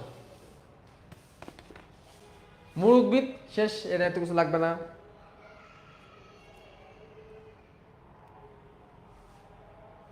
পানির অপচয় রোধ করা, এটা হচ্ছে মেন কথা। দেখো, পানির অপচয় রোধটা হচ্ছে এখানে মেন কথা। যেখানে পানির পরিমাণ কম কিন্তু প্রশোধনের হার বেশি, সেখানে মৌলিক উদ্ভিদ অধিক জন্মে। ঠিক আছে, ওপেন হাইমার, মৌলিক উদ্ভিদ বলতে সেই সকল উদ্ভিদকে, এটা আমার কিন্তু ওই ওপেন হাইমার না কিন্তু। দেখো ওপেন মানে মৌলিক উদ্ভিদকে 4টি ভাগে ভাগ করা যায়। দেখো, খরা এড়ানো উদ্ভিদ, কৌশলে খরা এড়ানো উদ্ভিদ, খরা সহ্যকারী উদ্ভিদ, খরা প্রতিরোধী উদ্ভিদ, 4 রকমের, 4 রকমের পাওয়া যায়, এটা জানতে হবে। 4 রকমের বড় খরু মানে মরুভূমির উদ্ভিদ পাওয়া যায়। মরুভূমির উদ্ভিদের বৈশিষ্ট্য দেখি আমরা। আসো, দেখো মাটির গভীরে মূল প্রসারিত হয়, কারণ পানি নেই, সেজন্য গভীরে যেতে হবে। কাণ্ড পাতা চ্যাপ্টা ও রসালো হয়, রসালো যেমন অ্যালোভেরা, ক্যাকটাস রসালো হয়, কারণ পানি জমা রাখতে পারে। কোনো সময় কাঁটায় পরিণত হয়ে যায়, যেমন ক্যাকটাস, খেজুরের কাঁটা, এগুলো সব কিন্তু মরুভূমির গাছ। কারণ কি, কাঁটার মধ্যে যাতে পত্রন্দ না থাকে, পানি যদি বেশি জমা রাখতে পারে। ঠিক আছে। অপেক্ষাকৃত ছোট হয় কোষগুলা, কোষপ্রাচীর অনেক পুরু হয়, যাতে করে কিউটিকলও থাকে, যাতে করে পানি বেরোয় আসতে না পারে প্রশোধনের মাধ্যমে। প্যারাসিট প্যানকাম সুগঠিত বেশ দৃঢ়, কোষাবকাশ কম, দরকার নাই। মূলজীবদের অভিযোজন দেখো, এরা আকারে ছোট এবং ঝোপযুক্ত হয়, কথাটা গুরুত্বপূর্ণ। ঠিক আছে। আচ্ছা, তারপরে দ্রুত মাটির গভীরে মূল চলে যেতে পারে এবং মূল খুবই সুগঠিত। মূল খুবই সুগঠিত। দেখো, মরু আর জলজের মধ্যে একটা পার্থক্য, জলজ মূল একদমই সুগঠিত না, আর মরুজ উদ্ভিদে অনেক বেশি পরিমাণে সুগঠিত। পাণ্ড কাটা লপার পুরু আর কাটায় রূপান্তরিত হয়, শেষ। এগুলাই শেষ, আর লাগবে না। অন্তর্গত অভিযোজন এগুলো কিছু প্রয়োজন নেই, এগুলো কিছু প্রয়োজন নাই। শারীরবৃত্তীয় অভিযোজন এগুলো অত বেশি প্রয়োজন নাই, এখান থেকে কিছুই দাগাবে না, কিছুই দাগাবে না। এই যে এটা দেখো, পাতা নিম্নতক ভেতরের দিকে পত্রন্ত থাকে, এটাকে লুকায়িত পত্রন্ত বলে। এই কথাটা খুবই গুরুত্বপূর্ণ। লুকায়িত পত্রন্ত, লুকায়িত পত্রন্ত মানে কি, পত্রন্তের উপরে একটা আবরণ থাকে, যাতে করে পানি বেশি একটা বেরোতে না পারে। লুকায়িত পত্রন্ত বলে। তাহলে প্রশ্ন আসতে পারে, লুকায়িত পত্রন্ত কোন টাইপের উদ্ভিদের ক্ষেত্রে দেখা যায়? প্রশ্ন আসতে পারে, লুকায়িত পত্রন্ত কোন টাইপের উদ্ভিদের ক্ষেত্রে দেখা যায়? লুকায়িত পত্রন্ত দেখা যায় হচ্ছে মরুভূমি উদ্ভিদের ক্ষেত্রে। এখন তাকাও উদ্ভিদের উদাহরণ, খেজুর বৈজ্ঞানিক নাম, শতমূলী বৈজ্ঞানিক নাম, শতাব্দী বৈজ্ঞানিক নাম, আকন্দ বৈজ্ঞানিক নাম, ঘৃতকুমারী বৈজ্ঞানিক নাম, এটা জানো, অ্যালোভেরা। করবি বৈজ্ঞানিক নাম, ফণিমনসা বৈজ্ঞানিক নাম, পাথরকুচি বৈজ্ঞানিক নাম, ইউফোরবিয়া, নামের মধ্যে ইউফোরবিয়া আছে। সবগুলাই লাগবে, সবগুলাই লাগবে, কিছু করার নাই, কিছু করার নাই, সবগুলাই লাগে। তবে বৈজ্ঞানিক নাম না পড়লেও পারো, মেইন নাম পড়তে হবে। খেজুর, শতমূলী, শতাব্দী, আকন্দ, করবি, ঘৃতকুমারী, ফণিমনসা, ইউফোরবিয়া, পাথরকুচি ম্যাক্সিমাম আমরা জানি। যেমন ইউফোরবিয়া, এটা অনেকের জানার কথা, অনেকের বাসাও ইউফোরবিয়া থাকে। পাথরকুচির আমরা সবাই জানি মরুভূমির। করবি না জানতেও পারো, ফণিমনসা জানো, অ্যালোভেরা জানো। তারপরে খেজুর, এটাও তোমরা জানো। আধা কয়েকটা তোমাদের মুখস্থ করতে হবে। আকন্দ, শতমূলী, শতাব্দী, এই কয়টা খালি একটু মুখস্থ করতে হবে, বাকি তোমরা এমনি জানো। পানির অভিযোজনের দরকার নেই। লোনা পানির উদ্ভিদ হ্যালোফাইট, আগেই বলছি হ্যালোফাইটা, হ্যালোফাইট, হ্যালোফাইট, হ্যালোজেন, হ্যালোজেন, তোমরা জানো এটা। যেসব উদ্ভিদ লবণাক্ত তারা হ্যালোফাইট বলে, লবণ হিসেবে এগুলো থাকে। ম্যাগনেসিয়াম লবণ এবং সলফিনাম লবণটা বেশি কমন। সমুদ্র উপকূলীয় জোয়ার ভাটা অঞ্চলে হ্যালোফাইটের উদ্ভিদ বেশি দেখা যায়, যেমন ম্যানগ্রোভ উদাহরণ তার একটা। আচ্ছা, আগাও। লোনা পানির উদ্ভিদের বৈশিষ্ট্য, বৈশিষ্ট্য লাগবে এখানে, এইটুকু বৈশিষ্ট্য বললেই চলবে। কাণ্ড পাতা রসালো, এটা স্তম্ভমূল বা ঠ্যাসমূল থাকে, দেখবা মানে লোনা পানির উদ্ভিদের এরকম কাণ্ডের উপর দিয়ে, এরকম মাটির উপর দিয়ে কিছু ঠ্যাসমূল বা শ্বাসমূল বের হয়, শ্বাসমূল এবং ঠ্যাসমূল বের হয়, এটা জানতে হবে। যাতে করে পানিতে চুপে থাকা অবস্থাতে শ্বাস প্রশ্বাস চালাতে পারে, বায়ুকুণ্ডলী থাকতে পারে, প্রশোধন কম হয়, জরায়ুজ উদ্গম হয়, এটা খুবই গুরুত্বপূর্ণ। জরায়ুজ উদ্গম জিনিসটা কি? জরায়ুজ উদ্গম হচ্ছে, ধরো 6 ঘন্টা পর পর তো জোয়ার ভাটা ঘটতে থাকে, জোয়ার ভাটা তো 6 ঘন্টা পর পর ঘটতে থাকে। এখন 6 ঘন্টা পর পর জোয়ার ভাটা ঘটলে তো পানি বাঁচবে না, উদ্ভিদ বাঁচবে না। একবার পানি বাঁচবে, এতে গঠন ঠিক আছে, বাট একটা বীজ মাটিতে পড়লে সে অঙ্কুরোদ্গম হওয়ার সুযোগই পাবে না, তার আগে ভেসে চলে যাবে। এই জন্য কি হয়, এইসব উদ্ভিদের অঙ্কুরোদ্গমটা গাছের মধ্যেই হয়ে যায়। বীজ থেকে অঙ্কুরোদ্গম গাছের মধ্যেই হয়ে যায়, মাটিতে পড়ে না। তারপরে গাছের অঙ্কুরোদ্গম হওয়ার পরে ওজনে পরে মাটিতে পড়ে, পরে মাটির মধ্যে তার কি তৈরি হয়, মাটির মধ্যে তার ভ্রূণ কাণ্ড তৈরি, মাটির মধ্যে সে গিথে যায় ওই 6 ঘন্টার ভিতরে। হ্যাঁ, যদি এখন পানি থাকা অবস্থায় যদি মাটিতে পড়ে, তাহলে তো কিছু কর্ণে ভেসে চলে যাবে। বাট বাকি সময়ের মধ্যে যখন ভাটা থাকে, ওই সময় যখন পড়ে, তখন সেটা টিকে যায়। আচ্ছা, লবণাক্ত উদ্ভিদের অভিযোজন লাগবে না, এগুলা আগের কথাগুলো আসছে। লবণাক্ত উদ্ভিদের উদাহরণ লাগবে, উদাহরণ পড়তে হবে। লবণাক্ত উদ্ভিদের উদাহরণ, গেওড়া, গরান, বাইন বৈজ্ঞানিক নাম লাগবে না, বোরা, কেওড়া, পশুর, গোলপাতা বৈজ্ঞানিক নাম লাগবে, হারগোজা, সুন্দরী বৈজ্ঞানিক নাম লাগবে। এখানে এই দুটা বৈজ্ঞানিক নাম লাগবে, কার? গোলপাতা এবং সুন্দরী। গোলপাতা এবং সুন্দরী দুটো বৈজ্ঞানিক নাম লাগবে, বাকিগুলো উদ্ভিদের নাম জানলেই চলবে, বাকিগুলো উদ্ভিদের নাম জানলেই চলবে sir. Okay sir, is that clear sir?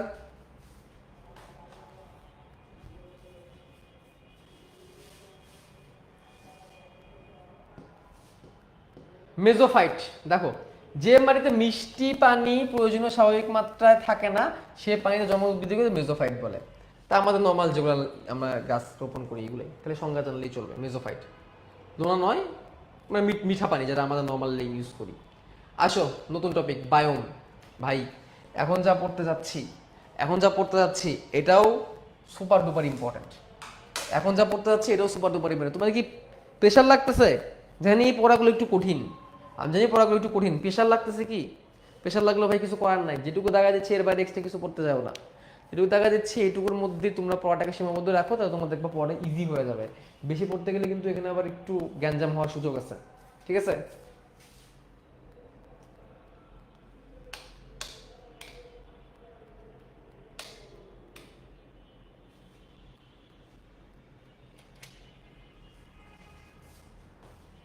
কঠিন লাগতেছে কি পড়া?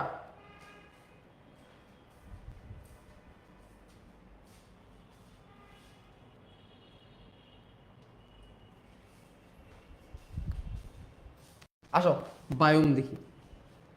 বায়োম ব্যাপারটাকে চলো ক্লিয়ার করি।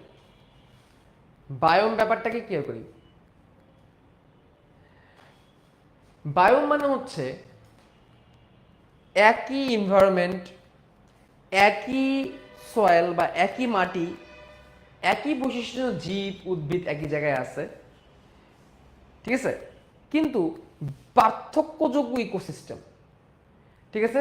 মানে একটা নির্দিষ্ট এনভায়রনমেন্ট, ওই জায়গার মাটি এক, ওই জায়গার পানিও এক, কিন্তু বায়োলজিক্যাল ডিফারেন্স অনেক বেশি। মানে এই একটা জায়গার মধ্যে অনেক টাইপের প্রাণী হয়ে গেছে, ওই জায়গাটাকে আমি বায়োম বলবো। কঠিন হয়ে গেল অনেক, তো চলো আমরা সহজ করি, উদাহরণে চলে যাই। বায়োম দুই রকমের, জলজ বায়োম এবং স্থলজ বায়োম, আমাদের দুটাই লাগবে। আমরা উদাহরণে চলে যাই, তাহলে তোমরা বুঝতে পারবা। তখন আমরা প্রথমে স্থলজ বায়োমে যাই, পরে আমরা জলজ বায়োম। প্রথমে স্থলজ বায়োম দেখবো স্যার, পরে আমরা জলজ বায়োম দেখবো। বায়োম কনসেপ্ট আমরা একটু ক্লিয়ার করি। বায়োম প্রথমে আছে স্থলজ বায়োম। স্থলজ বায়োমের মধ্যে প্রথমে আছে আমরা মরুভূমির বায়োম। আগে দাগাই দিই কোনটা কোনটা আছে। মরুভূমির বায়োম, তারপরে তৃণভূমির বায়োম, তারপরে সাভানা বায়োম, মরুভূমি তৃণভূমি সাভানা, তুন্দ্রা বায়োম, বরফ দিয়ে ঢাকা থাকে তুন্দ্রা বায়োম,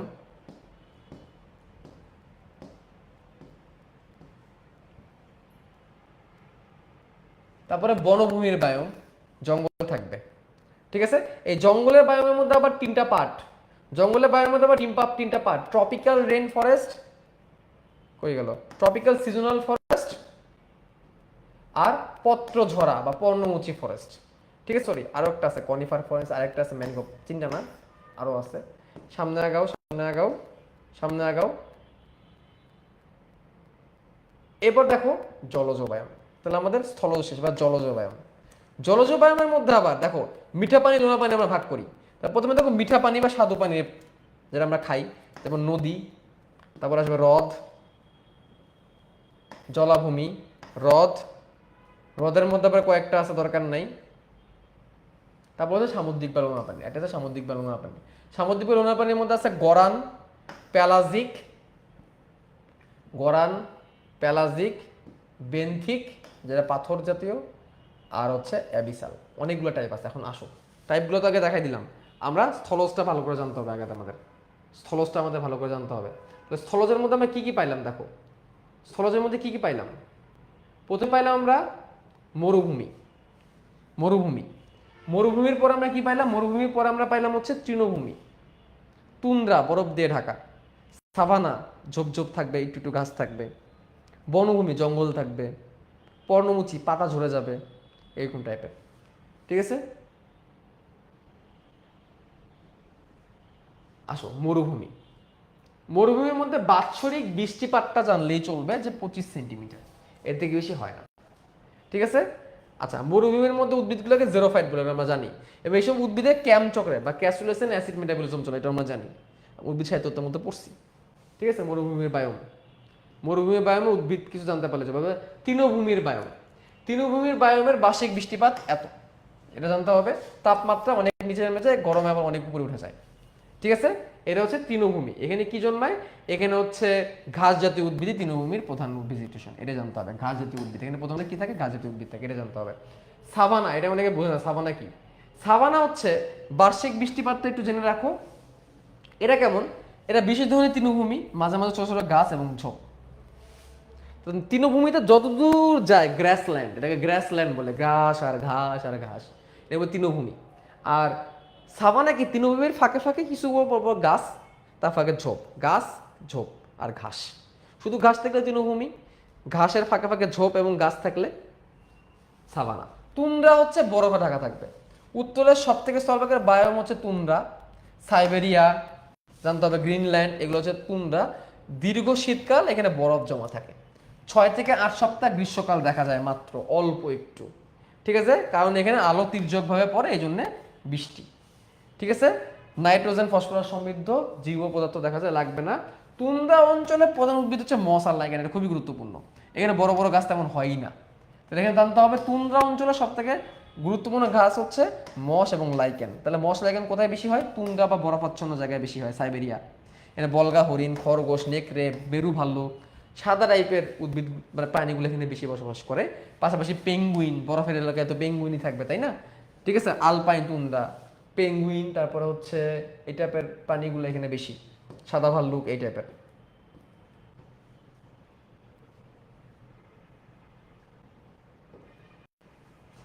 আচ্ছা, এবার বনভূমি। বনভূমিটা আবার গুরুত্বপূর্ণ। বনভূমির মধ্যে আবার আছে ট্রপিক্যাল রেন ফরেস্ট, সারা বছরই কম বেশি বৃষ্টি হয়, ট্রপিক্যাল রেন ফরেস্ট বলা হয় এটাকে। 60% ব্রাজিলেই আছে এখানে, ঠিক আছে। আর সমগ্র বিশ্বে মোট উৎপাদনে 20% অক্সিজেন এই বন থেকেই আসে, যেটাকে আমরা অ্যামাজন রেন ফরেস্ট বলি, এটা জানতে হবে। ট্রপিক্যাল রেন ফরেস্ট সারা বছরই বৃষ্টি থাকবে। তবে tropical seasonal forest, tropical seasonal forest এখানে বৃষ্টিপাত একটু কম হয়, সারা বছর না হয়, একটা মৌসুমে হয়, গ্রীষ্মকাল বর্ষাকাল, যেমন আমাদের বাংলাদেশ একটা মৌসুমে বৃষ্টি হয়। বাংলাদেশের চট্টগ্রাম, পার্বত্য চট্টগ্রাম, সিলেটের কত, এইগুলো হচ্ছে ট্রপিক্যাল রেন ফরেস্ট, মানে বর্ষাকালে হুমড়ায় বৃষ্টি পড়বে। আমাদের ঢাকায় তত বৃষ্টি পড়ে না, ঢাকা, ময়মনসিংহ, শেরপুর এইসব জায়গায় তত বেশি বৃষ্টি পড়ে না, ঠিক আছে, অল্প। কিন্তু চট্টগ্রাম, সিলেট এসব জায়গায় আবার ভালোই বৃষ্টি পড়ে, সিজনের সময় সিজনে ভালোই বৃষ্টি হয়, এটাকে সিজনাল ট্রপিক্যাল ফরেস্ট বলা হয়। এই এরপর আছে পত্র ঝরা বা পর্ণমুচি, শীতকালে একদম পুরা ঝরে যাবে, শীতকালে পাতা ঝরে যাবে, পর্ণমুচি বলা হয় এগুলাকে। এগুলো আবার টেম্পারেট ডেসুডিয়াস, ময়েস্ট ডেসুডিয়াস হয়, দুই রকমের হয়, নাম জেনে রাখো তাইলেই হবে। কনিফার ফরেস্ট, কনিফার ফরেস্টটা কেমন? কনিফার ফরেস্টটা হচ্ছে যেখানে পাইন গাছ, নগ্নবীজি এইসব গাছ যেখানে বেশি পাওয়া যাবে, এগুলোকে বলা হবে কনিফার ফরেস্ট। তোমরা দেখছো কিনা জানো, এবং এখানেও তাপমাত্রা অনেক কম হয়, আবার বেশিও হয়, গরম ঠান্ডার মধ্যেই থাকে। তোমরা যারা যারা হ্যারি পটার দেখছো তারা ভালো বলতে পারবা, ঝাউ গাছ দিয়ে ভরা এক কিছু অঞ্চল থাকে না, ঝাউ গাছ দিয়ে ভরা, যেদিকে চোখ যায় খেলে ঝাউ আর ঝাউ, ওইটা হচ্ছে এই টাইপের কনিফার ফরেস্ট, এটা হচ্ছে কনিফার ফরেস্ট। ঠিক আছে, ম্যানগ্রোভ, ম্যানগ্রোভ তো আমরা জানি, ম্যানগ্রোভ থেকে পড়ার মতো কিছু নাই, এটা আমরা সামনে পড়বো, আহামরি কিছু নাই ম্যানগ্রোভ। এবার আসো স্থল, জলজ। জলজের মধ্যে মিঠা পানি টাইপগুলো জানবা, লোনা পানি টাইপগুলো জানবা, শেষ আর কিছু লাগবে না। সামুদ্রিক লোনা পানির মধ্যে গরান, পেলাজিক, বেন্থিক আর অ্যাবিসাল, শেষ আর কিছু লাগবে না, এখানে টাইপগুলোর নাম, আর কিছু লাগবে না। স্থলজ বায়ুর মধ্যে একটু ডিটেলস পড়তে হয়, জলজ বায়ুর মধ্যে ডিটেলস লাগে না, জলজ বায়ুর ডিটেলস লাগে না, শেষ। আসো পানি ভৌগোলিক অঞ্চল। 1 ঘন্টা হয়ে গেছে, চলো একটা ব্রেক নিই, একটা লিটল ব্রেক।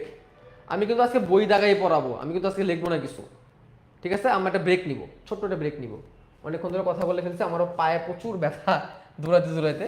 ছোট্ট একটা ব্রেক নিই আমরা, আমাদের ব্রেক শেষ হবে, আমাদের ব্রেক শেষ হবে 11:30, জাস্ট 7 মিনিটের একটা ব্রেক।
শোনা যাচ্ছে?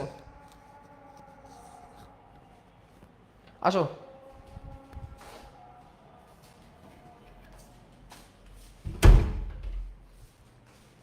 পানি ভৌগোলিক অঞ্চল, ভাই এখান থেকে এত কিছু পড়ার আমাদের সুযোগ নাই, এমনিতে অনেক বড় চ্যাপ্টার, এত বড় বানাইলে তুমি আবার ভয় পাবা। সহজ করি, পানি ভৌগোলিক অঞ্চল কি? আমাদের পুরো পৃথিবীটাকে পানি ভৌগোলিক অঞ্চলে ভাগ করা যায়। কয়টা পানি ভৌগোলিক অঞ্চলে ভাগ করা যায়? 6টা পানি ভৌগোলিক অঞ্চলে ভাগ করা যায়। পানি ভৌগোলিক অঞ্চল কয়টা? 6টা। কি কি? পলিআর্কটিক অঞ্চল, ওরিয়েন্টাল অঞ্চল, অস্ট্রেলিয়ান অঞ্চল, নিউ ট্রপিক্যাল অঞ্চল, ইথিওপিয়ান অঞ্চল, নিয়ার্কটিক অঞ্চল। এক একটা অঞ্চল কোন কোন জায়গায় আছে চিত্র দেখে নাও, তাহলে বুঝতে পারবা। এই পুরোটা হচ্ছে পলিআর্কটিক অঞ্চল, এটা হচ্ছে ওরিয়েন্টাল অঞ্চল যেখানে আমরা আছি, এটা অস্ট্রেলিয়ান অঞ্চল নামের মধ্যে দেখা যাচ্ছে, এটা ইথিওপিয়ান অঞ্চল, এটা নিউ ট্রপিক্যাল অঞ্চল, এটা নিয়ার্কটিক অঞ্চল। কোনটা কোন অঞ্চলে আছে এটাই পরীক্ষায় আসে। ঠিক আছে, অঞ্চল, অঞ্চলের নাম। এখন দেখো পলিআর্কটিক অঞ্চল, কোন অঞ্চলে কি পাওয়া যায়, কোন অঞ্চলে কোন দেশ, এগুলো পুরো ভাই আমাদের মাথা গরম করার দরকার নেই। আসি একটা প্রশ্ন, তাও 1 বছর আসে 10 বছর আসে না, তো মাথা গরম করে না। খালি জানো যে ওরিয়েন্টাল অঞ্চলে Bangladesh, Bharat, Pakistan, Afghanistan, Sri Lanka, Singapore, Thailand, Malaysia, ইন্দোচীন, ভুটান, নেপাল, এগুলা ফিলিপাইন, এগুলো হচ্ছে ওরিয়েন্টাল অঞ্চলে আছে। যেহেতু এটা আমাদের দেশের সাথে মিলিত, বাংলাদেশ কোন অঞ্চল? ওরিয়েন্টাল অঞ্চল। সর্বোচ্চ প্রশ্ন এটাই আসে, সর্বোচ্চ প্রশ্ন এটাই আসে, বাংলাদেশ কোন অঞ্চল? ওরিয়েন্টাল অঞ্চল। That's it. পরীক্ষা প্রশ্ন আসলে এটাই আসে, আর কিছু লাগবে না ভাই। মাপ চাই, দোয়া চাই। এই ওরিয়েন্টাল অঞ্চল নিয়ে এখানে আলোচনা করছে। ওরিয়েন্টাল অঞ্চলের মধ্যে আবার চারটা উপ অঞ্চল আছে। ওরিয়েন্টাল অঞ্চলের 4টা উপ অঞ্চল আছে। ভারতীয় উপ অঞ্চল, সিংহলী উপ অঞ্চল, ভারতীয় উপ অঞ্চলের মধ্যে বাংলাদেশ আছে, এটা জানতে হবে। ঠিক আছে, তারপরে আর 2টা উপ অঞ্চল আছে, ইন্দোচীন উপ অঞ্চল, ইন্দোচীন উপ অঞ্চল এবং ইন্দো মালয় উপ অঞ্চল। 4টা উপ অঞ্চলের নাম জানবা, এর মধ্যে বাংলাদেশটা হচ্ছে ভারতীয় উপ অঞ্চলের মধ্যে আছে। That's it. ঠিক আছে, এদের আবহাওয়া কেমন? উষ্ণ আর্দ্র গ্রীষ্মমণ্ডলীয়। উষ্ণ আর্দ্র গ্রীষ্মমণ্ডলীয়। কি কি উদ্ভিদ পাওয়া যায়? দেখো কি কি উদ্ভিদ পাওয়া যায়, প্রথমে জানতে হবে গড় বৃষ্টিপাত হচ্ছে 150 সেন্টিমিটার, এটা জেনে রাখো। উদ্ভিদগুলো আগের গুলাই দেখো, আগের উদ্ভিদগুলো এখন আবার আসবে। শাল, গর্জন, শালের বৈজ্ঞানিক নাম জানবা। সুন্দরী, কেওড়া, গেওয়া, পশুর, গোলপাতা, বেত বা রাবার, বৈজ্ঞানিক নাম জানবা। সুপারি, বৈজ্ঞানিক নাম জানবা। নারিকেল, আম, নারিকেল কিন্তু খুবই কমন একটা গাছ, নর্মালি আইল্যান্ডের দিকে নারিকেল অনেক বেশি পরিমাণে থাকে। জাম, কাঁঠাল, পাট, চা, কফি। ঠিক আছে, এগুলো হচ্ছে এই অঞ্চলের উদ্ভিদ। ভাই আর দরকার নেই এগুলা, এগুলা প্রয়োজন নেই। কি পাখি পাওয়া যায়, স্তন্যপায়ী কি পাওয়া যায়, এগুলা পুরা সময় নষ্ট করার দরকার নেই। এন্ডেমিক আর এক্সোটিক একটু পরে। এন্ডেমিক কোন নির্দিষ্ট ভৌগোলিক অঞ্চলে সীমাবদ্ধ উদ্ভিদ বা এটাকে বলে এন্ডেমিক অঞ্চলে, ভৌগোলিক অঞ্চলে উদ্ভিদ আগত পানিকে আগত অঞ্চলে এক্সোটিক পানি বলা হয়। ঠিক আছে, একটা জায়গা থেকে আরেকটা দেশে আসছে, সেখানে ফিক্সড হয়ে গেছে, এটা হচ্ছে এক্সোটিক। আর এন্ডেমিক মানে কি? একটা পানি শুধুমাত্র ওই অঞ্চলে জায়গায় পাওয়া যায়, অন্য জায়গায় পাওয়া যায় না। যেমন ধরো তোমরা পড়ছো ত্রিপদী নামকরণের ক্ষেত্রে, পানিবিজ্ঞানী স্লেজেল, পানিবিজ্ঞানী স্লেজেল ত্রিপদী নামকরণ করছেন। ত্রিপদী নামকরণ করে পাখির নামকরণ করছেন চড়ুই পাখি। চড়ুই পাখির বইয়ের নাম হচ্ছে পেসার ডোমেস্টিকাস। উনি যেহেতু নীল নদের ধারে পৌঁছেন, উনি অ্যাড করলেন নাইলোটিকাস, তাহলে পেসার ডোমেস্টিকাস নাইলোটিকাস, এটা হচ্ছে এন্ডেমিক। কথা, নীল নদের এন্ডেমিক। আসো এইখানে কয়েকটা এন্ডেমিক প্রাণীর নাম লিখছে, স্যার জানতে হবে। কয়েকটা এন্ডেমিক প্রাণীর নাম লাগছে, এন্ডেমিক প্রাণীগুলোর নাম জানতে হবে।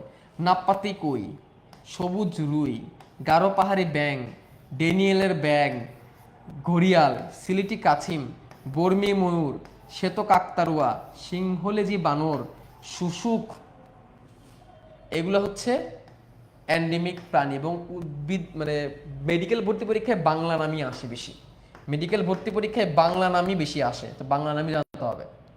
ঠিক আছে, আর আমি মানে বৈজ্ঞানিক নাম দিয়ে তোমাদের এটা কঠিন বানাইলাম না, থাক দরকার নেই, বাংলা নামই পড়ো। এন্ডেমিক প্রাণী, বাংলাদেশের বনাঞ্চল, ভাই এত কিছু পড়ে লাভ নেই। বাংলাদেশে বনাঞ্চল 10 ভাগের মতো আছে, অনেক কমে গেছে। বাংলাদেশের বনাঞ্চল চিরসবুজ আছে, পত্রঝরা আছে এবং ম্যানগ্রোভ আছে। 3 প্রকৃতির বাংলাদেশের বনাঞ্চল আছে, এটা জানতে হবে। বাংলাদেশে 3 প্রকৃতির বনাঞ্চল পাওয়া যায়, চিরসবুজ বা অর্ধসবুজ, পর্ণঝরা বা পত্রমোচী, শালবন যেটাকে আমরা বলি, এবং ম্যানগ্রোভ। ঠিক আছে, এগুলো কিছুই লাগবে না, এগুলো পড়ে লাভ নাই। ঠিক আছে, বাংলাদেশের সবচেয়ে উচ্চ বৃক্ষ গর্জন, তেলসুর, এগুলো আমরা জানি, এগুলা পড়ে লাভ নাই।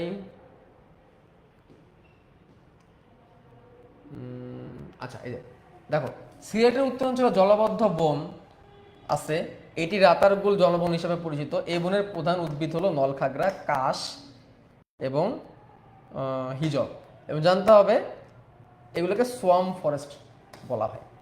ঠিক আছে, এটা জানতে হবে। Swamp forest, Ratargul swamp forest, Ratargul তো ঘোরার জন্য খুবই পর্ণজোড়া বা পত্রমুচি, এইখানে জানতে হবে যে শালবন বিহার আছে, এই শালবন বিহার নামটা জানতে হবে, যেখানে পাতা ঝরে যায়। শেরপুরের আছে গজনির বন, এটাও গুরুত্বপূর্ণ। আর মধুপুরের বনাঞ্চল এইটার মধ্যেই পড়ছে, রাজেন্দ্রপুরের বনাঞ্চল এটার মধ্যেই পড়ছে, যেটা গাজীপুরের দিকে। আর মধুপুরটা টাঙ্গাইল জেলার, মধুপুর ময়মনসিংহ জেলার মধ্যে কিছুটা পড়ছে। আচ্ছা, আর লাগবে না। ম্যানগ্রোভ নিয়ে তো আমরা আলোচনা করছি, আর লাগতেছে না কিছু। ম্যানগ্রোভ নিয়ে আলোচনা করছি, এগুলো তো পড়েই ফেলছি, একই জিনিস দাম কপি হয়েছে। ম্যানগ্রোভ বনাঞ্চলের বৈশিষ্ট্য ভাই, এগুলা একটা ইনফরমেশন এখানে লাগবে। সুন্দরবন অর্থাৎ ম্যানগ্রোভের 10,000 বর্গ কিলোমিটার এলাকার মধ্যে 62% বাংলাদেশে, আর বাকিটুকু হচ্ছে ইন্ডিয়াতে। ঠিক আছে, ম্যানগ্রোভের বৈশিষ্ট্য আগেই পড়ছি। ম্যানগ্রোভের বৈশিষ্ট্য এখান থেকে পড়তে হবে না কেন জানো? ম্যানগ্রোভের বৈশিষ্ট্য ওই যে মনে আছে, ম্যানগ্রোভ জনভূমি লবণাক্ত পানি, ওইটাই এটা। ঠিক আছে, এই জন্য আবার ভালো করে পড়তে হবে না, খালি কিছু কথা জেনে রাখতে পারো। এরা চিরসবুজ প্রকৃতির, কখনো পাতা ছড়ে না, দুবার জোয়ার ভাটা হয়, pH 7, আর শ্বাসমূল তৈরি হয় আমরা আগেই জানি। লবণাক্ততার পরিমাণ শুষ্ক ওজনে 10 থেকে 50%, মানে লবণাক্ততা অনেক বেশি। জরাজনক উদ্গম হয়, এটা আমি আগেই পড়ছি, আর কিছু লাগবে না। উদ্ভিদের নামও এখান থেকে দরকার নেই, কারণ উদ্ভিদ আমরা আগেই পড়ে আসছি। এগুলো কোথা থেকে পড়ছি বলো তো? এই যে ম্যানগ্রোভ জনভূমিটা কেন পাওয়া এলাম না তোমাদের, বলো ম্যানগ্রোভটা কেন পাওয়া এলাম না আমি? ম্যানগ্রোভটা আগেই পড়ে আসছি আমরা, কোথায় পড়ে আসছি? একটু আগেই তো পড়ে আসছি, তাই না? এই জন্য পড়াইলাম না। আচ্ছা, সুন্দরবন ওয়ার্ল্ড হেরিটেজ ইউনেস্কো করছে। উপকূলীয় সবুজ বেষ্টনী, এগুলো কিছু লাগে না, এগুলো লাগে না। সবুজ বেষ্টনী এগুলো লাগবে না। সবুজ বেষ্টনীটা কি? সবুজ বেষ্টনীটা হচ্ছে, তোমরা সিডর দিয়ে চিন্তা করো। সিডর সুন্দরবনকে আঘাত করে চলে গেছে। বাংলাদেশের তেমন আহামরি ক্ষতি হয়েছে, অনেক ক্ষতি, বাট বড় লেভেলের ক্ষতি হয় নাই। সিডর থেকে আমাদেরকে বাঁচাই দিছে কিন্তু এই আমাদের ম্যানগ্রোভ। এই জন্য উপকূলীয় বেষ্টনী বলে। সমুদ্র উপকূল থেকে যখন কোনো ঝড় আসে, সমুদ্র থেকে যখন ঝড় আসে, তখন উপকূলে এসে এই যে বনাঞ্চলে আটকে যায় এবং স্লো হয়ে যায়, এটাই বলছে এখানে। ঠিক আছে, উপকূলীয় বেষ্টনী। আচ্ছা, আর কিছু লাগবে না এখানে। বাংলাদেশের বিলুপ্তপ্রায় প্রজাতি,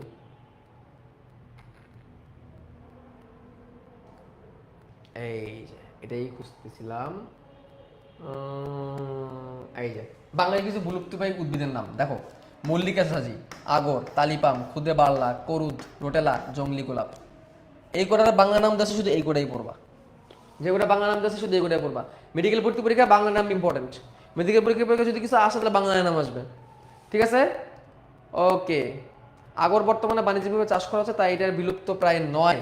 ঠিক আছে, আগরকে যদি আমরা বিলুপ্ত ভাবে লিখতে পারি, এখন বাণিজ্যিকভাবে চাষ করা হচ্ছে, এটা জেনে রাখো। তালিপাম, এই যে দেখো আসলো তালিপাম। তালিপাম হচ্ছে কি? তালিপাম হচ্ছে বিলুপ্তপ্রায় উদ্ভিদের মধ্যে তালিপাম অন্যতম। বৈজ্ঞানিক নাম চাইলে পড়তে পারো, তাল গাছের মতোই দেখতে, তালিপাম বা তাল আর পাম মিলায়া। ঠিক আছে, বাংলাদেশে এখন আছে তালিপাম। এটা হচ্ছে বাংলাদেশের একটা এন্ডেমিক, শুধু বাংলাদেশেই পাওয়া যায়, এটা জানতে হবে। তালিপাম। তারপর মল্লিকা সাজি, এটাও একটা বিলুপ্তপ্রায় উদ্ভিদ। বৈজ্ঞানিক নাম যদি পড়তে পারো তাহলে ভালো। এটা বাংলাদেশে এন্ডেমিক না, অন্য জায়গায় হয়। এটার নাম হচ্ছে মল্লিকা সাজি। খুদে বার্লা, এটাও বাংলাদেশের এন্ডেমিক, খুদে বার্লা। ঠিক আছে, অন্য দেশে এখনো কোনো পাওয়া যায় না, এটা অন্য দেশে এখনো কোনো পাওয়া যায় নাই, এবং এটাও বিলুপ্ত হয়ে যাচ্ছে। এটাও কি? এটাও কিন্তু বিলুপ্ত হয়ে যাচ্ছে। ঠিক আছে, তারপরে করুদ, এটা একটা পাম জাতীয় উদ্ভিদ, এটা একটা পাম জাতীয় উদ্ভিদ। রোটেলা, রোটেলা বাংলাদেশে এটা এন্ডেমিক। বৈজ্ঞানিক নাম যদি পড়তে পারো তাহলে ভালো, রোটেলা নাম বৈজ্ঞানিক নামের মধ্যে আছে। ঠিক আছে, এগুলা যে বিলুপ্ত হয়ে যাচ্ছে তা না। আসো, বাংলাদেশে বিলুপ্তপ্রায়ী কিছু প্রাণীর নাম, বিপদাপন্ন, এটা বিলুপ্ত পাই না, এটা মানে প্রায় বিপদাপন্ন, মানে যে কোনো সময় বিলুপ্ত হয়ে যেতে পারে। রাজশকুন, ঘড়িয়াল, মিঠাপানির কুমির, নীলগাই, শুশুক, তক্ষণ, রাজধনেশ, উল্লুক, লজ্জাবতীর বানর, হাতি। হাতিও বিলুপ্ত হয়ে যাবে এক সময়। এগুলো আসে পরীক্ষায়, এগুলো আসে পরীক্ষায়। আচ্ছা, তারপরে রাজশকুন, এগুলা এত লাগবে না ভাই। ঘড়িয়াল, ঘড়িয়াল হচ্ছে অতি বিপন্ন, শুধু বিপন্ন না, অতি বিপন্ন, জানতে হবে। রেড ফ্ল্যাগ হয়ে গেছে কিন্তু, অতি বিপন্ন, এগুলো কিন্তু পরীক্ষা আসে। অতি বিপন্ন, ঘড়িয়াল হচ্ছে অতি বিপন্ন। ঠিক আছে, মিঠাপানির পুকুর বাংলাদেশে বিলুপ্ত, পাখিদের ব্যাপারে দেখা যায় না, পাখি বাংলাদেশে বিলুপ্ত। বাগেরহাটে খানজাহানের মাজারে কয়েকটা আছে, দেখছিলাম আমি, খানজাহানের মাজারে বাগেরহাটে আছে। ঠিক আছে, নীলগাই, তো কোনটা বিলুপ্ত, কোনটা অতি বিলুপ্ত, কোনটা এন্ডেমিক ভালো করে জানতে হবে কিন্তু। ঠিক আছে, দেখো নীলগাই বাংলাদেশে একটি বিলুপ্ত প্রজাতির স্তন্যপায়ী। ঠিক আছে, তেঁতুল অঞ্চলে নীলগাই পাওয়া যেত বলে জানা গেছে, ধারণা করা হয় এটা এখন বিলুপ্ত বললেই চলে নীলগাই। ঠিক আছে, তাহলে এটাও একটা বিলুপ্ত এবং এটা কিন্তু স্তন্যপায়ী, জানতে হবে নীলগাই বিলুপ্ত হয়ে গেছে।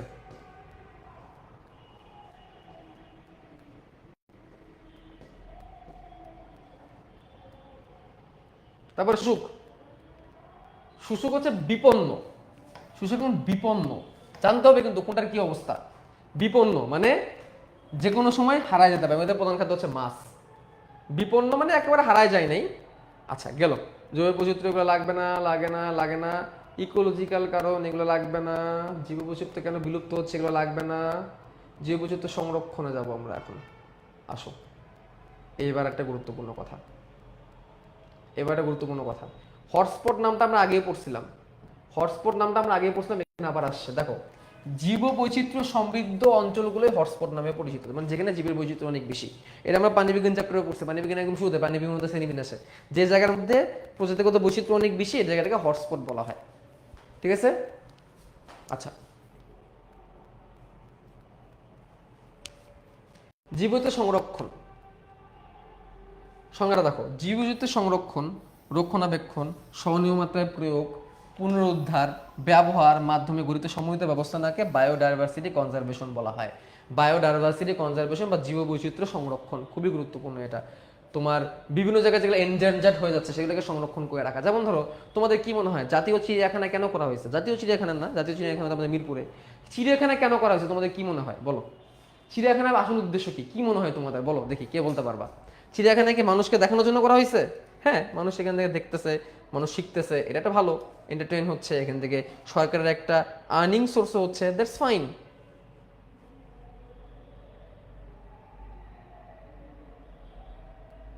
দ্যাটস ফাইন, কিন্তু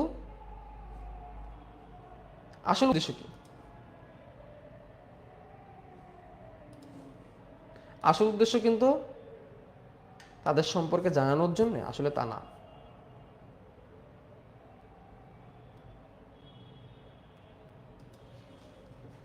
পানি সংরক্ষণ করার জন্য, এক্স্যাক্টলি, এদেরকে টিকায় রাখার জন্য, মেন উদ্দেশ্য হচ্ছে টিকায় রাখা, বাইরে থাকলে যে কোনো দিন নাই হয়ে যাবে ওইটা। এখন দেখো, দুই রকমের কনজারভেশন পদ্ধতি আছে, এখানে একটু বুঝতে হবে ভাই, এখানে একটু বুঝতে হবে, এখানে পরীক্ষায় আসে এগুলা। এখন যেটা পড়ছে এটা পরীক্ষায় আসে, in situ conservation and ex situ conservation. In situ conservation এবং এক্সিটু কনজারভেশন, এই দুই প্রকারের কনজারভেশন আছে। ঠিক আছে, প্রাকৃতিক বাসস্থানের সংরক্ষণ বা ইনসিটু কনজারভেশন, তার মানে কি মূল বাসস্থান তথা প্রাকৃতিক পরিবেশে বিবর্তনীয় গতিশীল ইকোসিস্টেমকেই বলা হয় ইনসিটু কনজারভেশন। অর্থাৎ তুমি কি করবা, যেখানে আছে এইখানে তারা রেখে দিবা, ওইখানে থেকে সংরক্ষণ করবা, তাকে কোনো ডিস্টার্ব করবা না, বা তার চারিদিকে একটা ব্যারিকেড করে দিবা, ওইখানে তাকে রাখবা, অন্য জায়গায় আনবা না। এটা হচ্ছে ইনসিটু। এক্সিটু কি, চিড়িয়াখানা ধরে না এক জায়গায় রেখে দিছো, বোটানিক্যাল গার্ডেন এক জায়গায় রেখে দিছো সব গাছ, এগুলো হচ্ছে এক্সিটু, অন্য জায়গায় করা। ঠিক আছে, আসো ভিতরে ঢুকি। ইনসিটুর সুবিধা, যেখানে আছে সেখানে থাকবে, এগুলো লাগবে না। ইনসিটুর সুবিধা কিচ্ছু লাগবে না, এগুলো পরীক্ষায় আসে না। পরীক্ষায় যেটা আসে সেখানে যাই। কোনটা কোনটা ইনসিটু দেখো, national park, national park is in situ, জাতীয় উদ্যান গবেষণার জন্য খুব ভালো এটা। ঠিক আছে, ন্যাশনাল পার্ক, প্রত্যেকটা বড় বড় দেশের ন্যাশনাল পার্ক আছে, আফ্রিকার ন্যাশনাল পার্ক, আমেরিকার ন্যাশনাল পার্ক।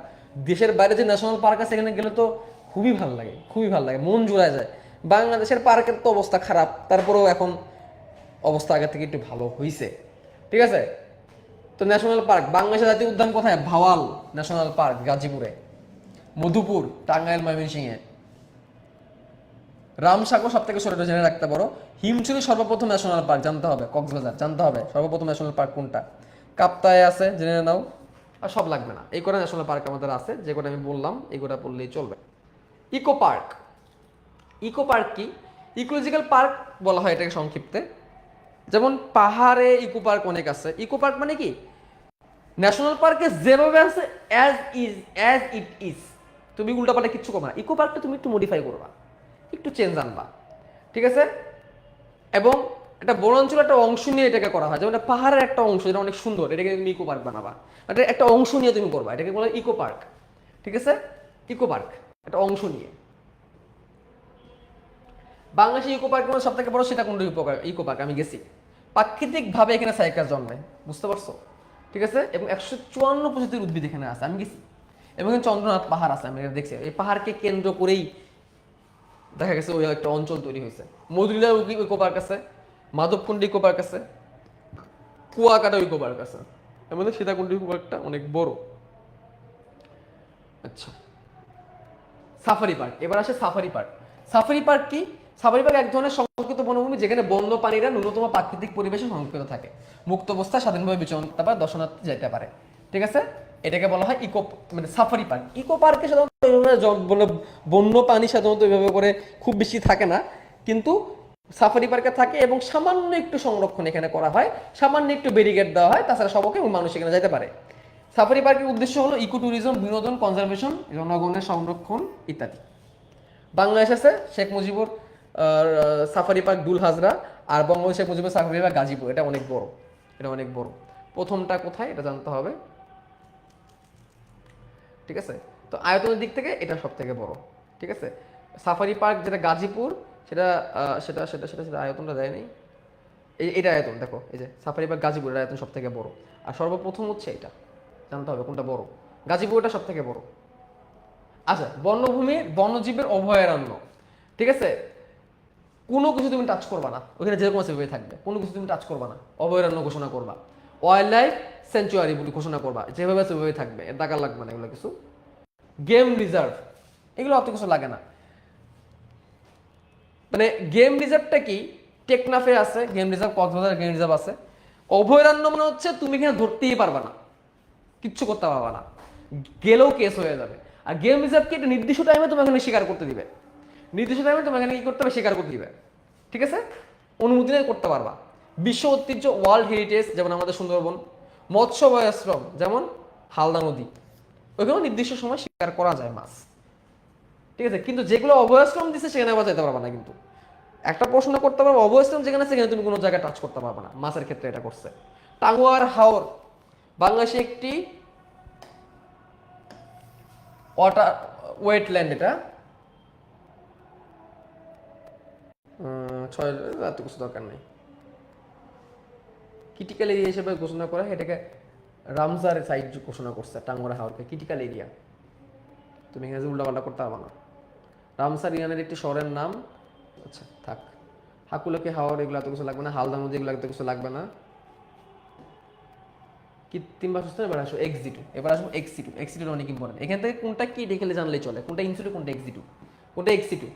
উদ্ভিদ উদ্যান বা বোটানিক্যাল গার্ডেন, এটা কি বলবো, তোমার অনেক সময় বোটানিক্যাল গার্ডেনে যাইতে। ঠিক আছে, সারা বিশ্বে প্রায় 2000 বোটানিক্যাল গার্ডেন আছে। ঠিক আছে, বোটানিক্যাল গার্ডেন কি করে? পাবলিক সার্ভিস, তুমি যাইতেছো ঘুরতেছো, শিক্ষা, কনজারভেশন, এটাই মেইন, গবেষণা, হারবেরিয়ামও থাকে যেখানে অনেক লতা পাতা এইভাবে রেখে দেয়, গাছপালা সংরক্ষণ করে রাখে, এটাও এক ধরনের বোটানিক্যাল গার্ডেনের মতোই, ওইটা একটু কাচের মধ্যে সুন্দর করে সংরক্ষণ করে রাখা হয়। ঠিক আছে, পৃথিবীর প্রথম বোটানিক্যাল গার্ডেন ছিল থিওফাস্টাস এর স্কুল লাইসিয়ামের সংলগ্ন গার্ডেন। তারপর পৃথিবীর উল্লেখযোগ্য বোটানিক্যাল গার্ডেন হলো ইতালি, আসা দরকার নেই। তবে থিওফাস্টাস যে প্রথম স্কুল বা পৃথিবীর যে প্রথম মানে স্কুল শব্দটা যেখান থেকে আছে লাইসিয়াম, প্রথম যেই স্কুল লাইসিয়াম, সেটার পাশেই বোটানিক্যাল গার্ডেন ছিল একটা। দেখো কত ট্যালেন্টেড। লাইসিয়াম কি? লাইসিয়াম হচ্ছে পৃথিবীর প্রথম স্কুল, লাইসিয়াম প্রথম স্কুল পৃথিবীর, আর তার পাশেই ছিল একটা বোটানিক্যাল গার্ডেন। চিন্তা করা যায় আগেকার সময় শিক্ষা কত সুন্দর ছিল। আর এখন তো স্কুলের পাশে মাঠ নাই, বাগান নাই, কিচ্ছু নাই, বিল্ডিং তুলে ফেললে স্কুল হয়ে যায়।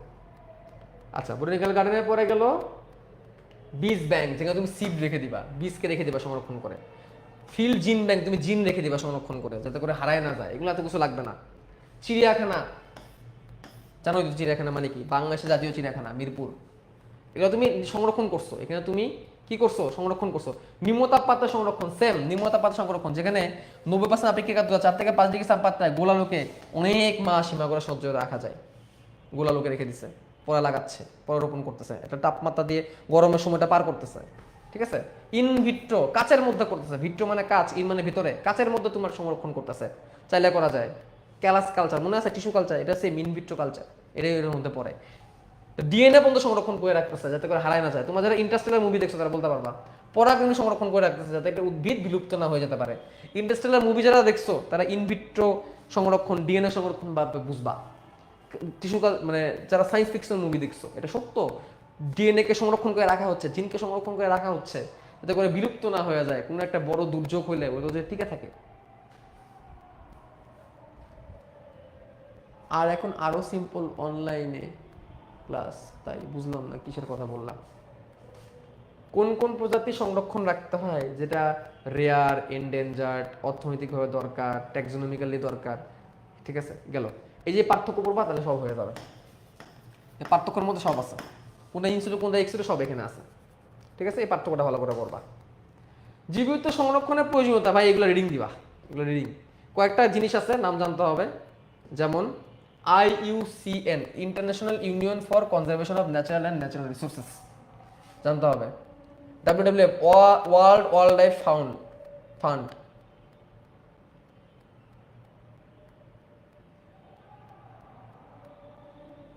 EAS এর ফুল নাম জানতে হবে, এনভায়রনমেন্টাল অ্যাওয়ারনেস স্ট্র্যাটেজিস।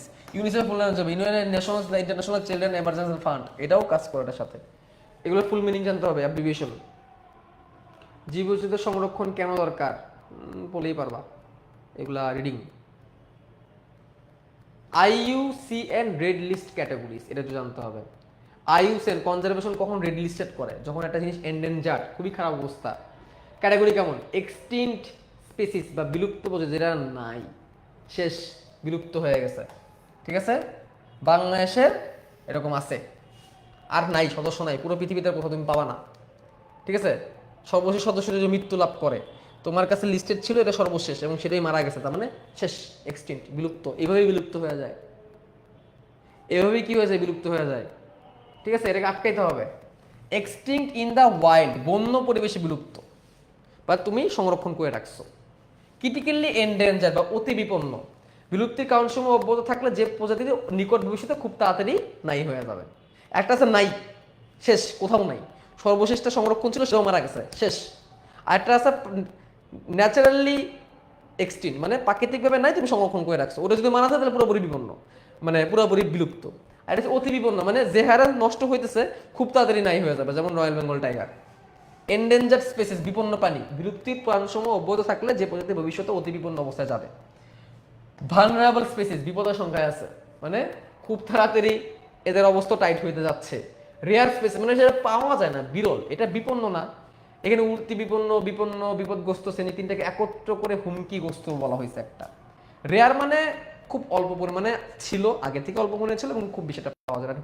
আর হুমকিগ্রস্ত মানে তিনটাকে মিলে হুমকিগ্রস্ত। তো এইভাবে করে 6টা ক্যাটাগরি করছে, ঠিক আছে। তবে এর মধ্যে প্রথম 2-3টা ক্যাটাগরি মেইনলি হিসাব করে, যে extinct, naturally extinct, endangered, critically endangered এবং এন্ডেঞ্জার্ড, এগুলো কি করে আসলে সাধারণত IUCN দ্বারা, জানা দরকার, শেষ।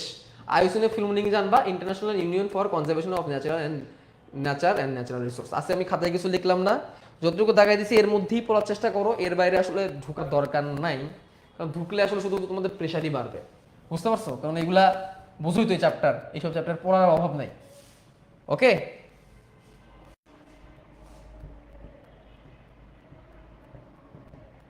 তো থ্যাংক ইউ ভেরি মাচ, তোমাদেরকে অনেক ধন্যবাদ মনোযোগ দিয়ে ক্লাসে করার জন্য। আমার নতুন সেট আপ, একটু প্রেশার খাচ্ছি, একটু প্যারা খাচ্ছি, আস্তে আস্তে সেট আপ ঠিক হয়ে যাবে, সুন্দর হয়ে আবার আমরা আগের মতো ক্লাসে ফিরে যাব। এই দেখো সুন্দর একটা রেনডিয়ারের ছবি, আজকের ক্লাসে এটা হচ্ছে একটা গুরুত্বপূর্ণ ছবি, রেনডিয়ার, ঠিক আছে। বিলুপ্ত হয়ে যায় একটা সময়, আস্তে আস্তে সবকিছুই, একটা সময় আস্তে আস্তে সবকিছুই বিলুপ্ত হবে। মানুষের প্রজাতি বিলুপ্ত হয়ে যাবে এক সময়, মানুষও থাকবে না পৃথিবীতে, পৃথিবী ধ্বংস হয়ে যাবে, ঠিক আছে। থ্যাংক ইউ, আমাদের আরেকটা চ্যাপ্টার শেষ হলো। আল্লাহ হাফেজ, ভালো থাকো, সুস্থ থাকো।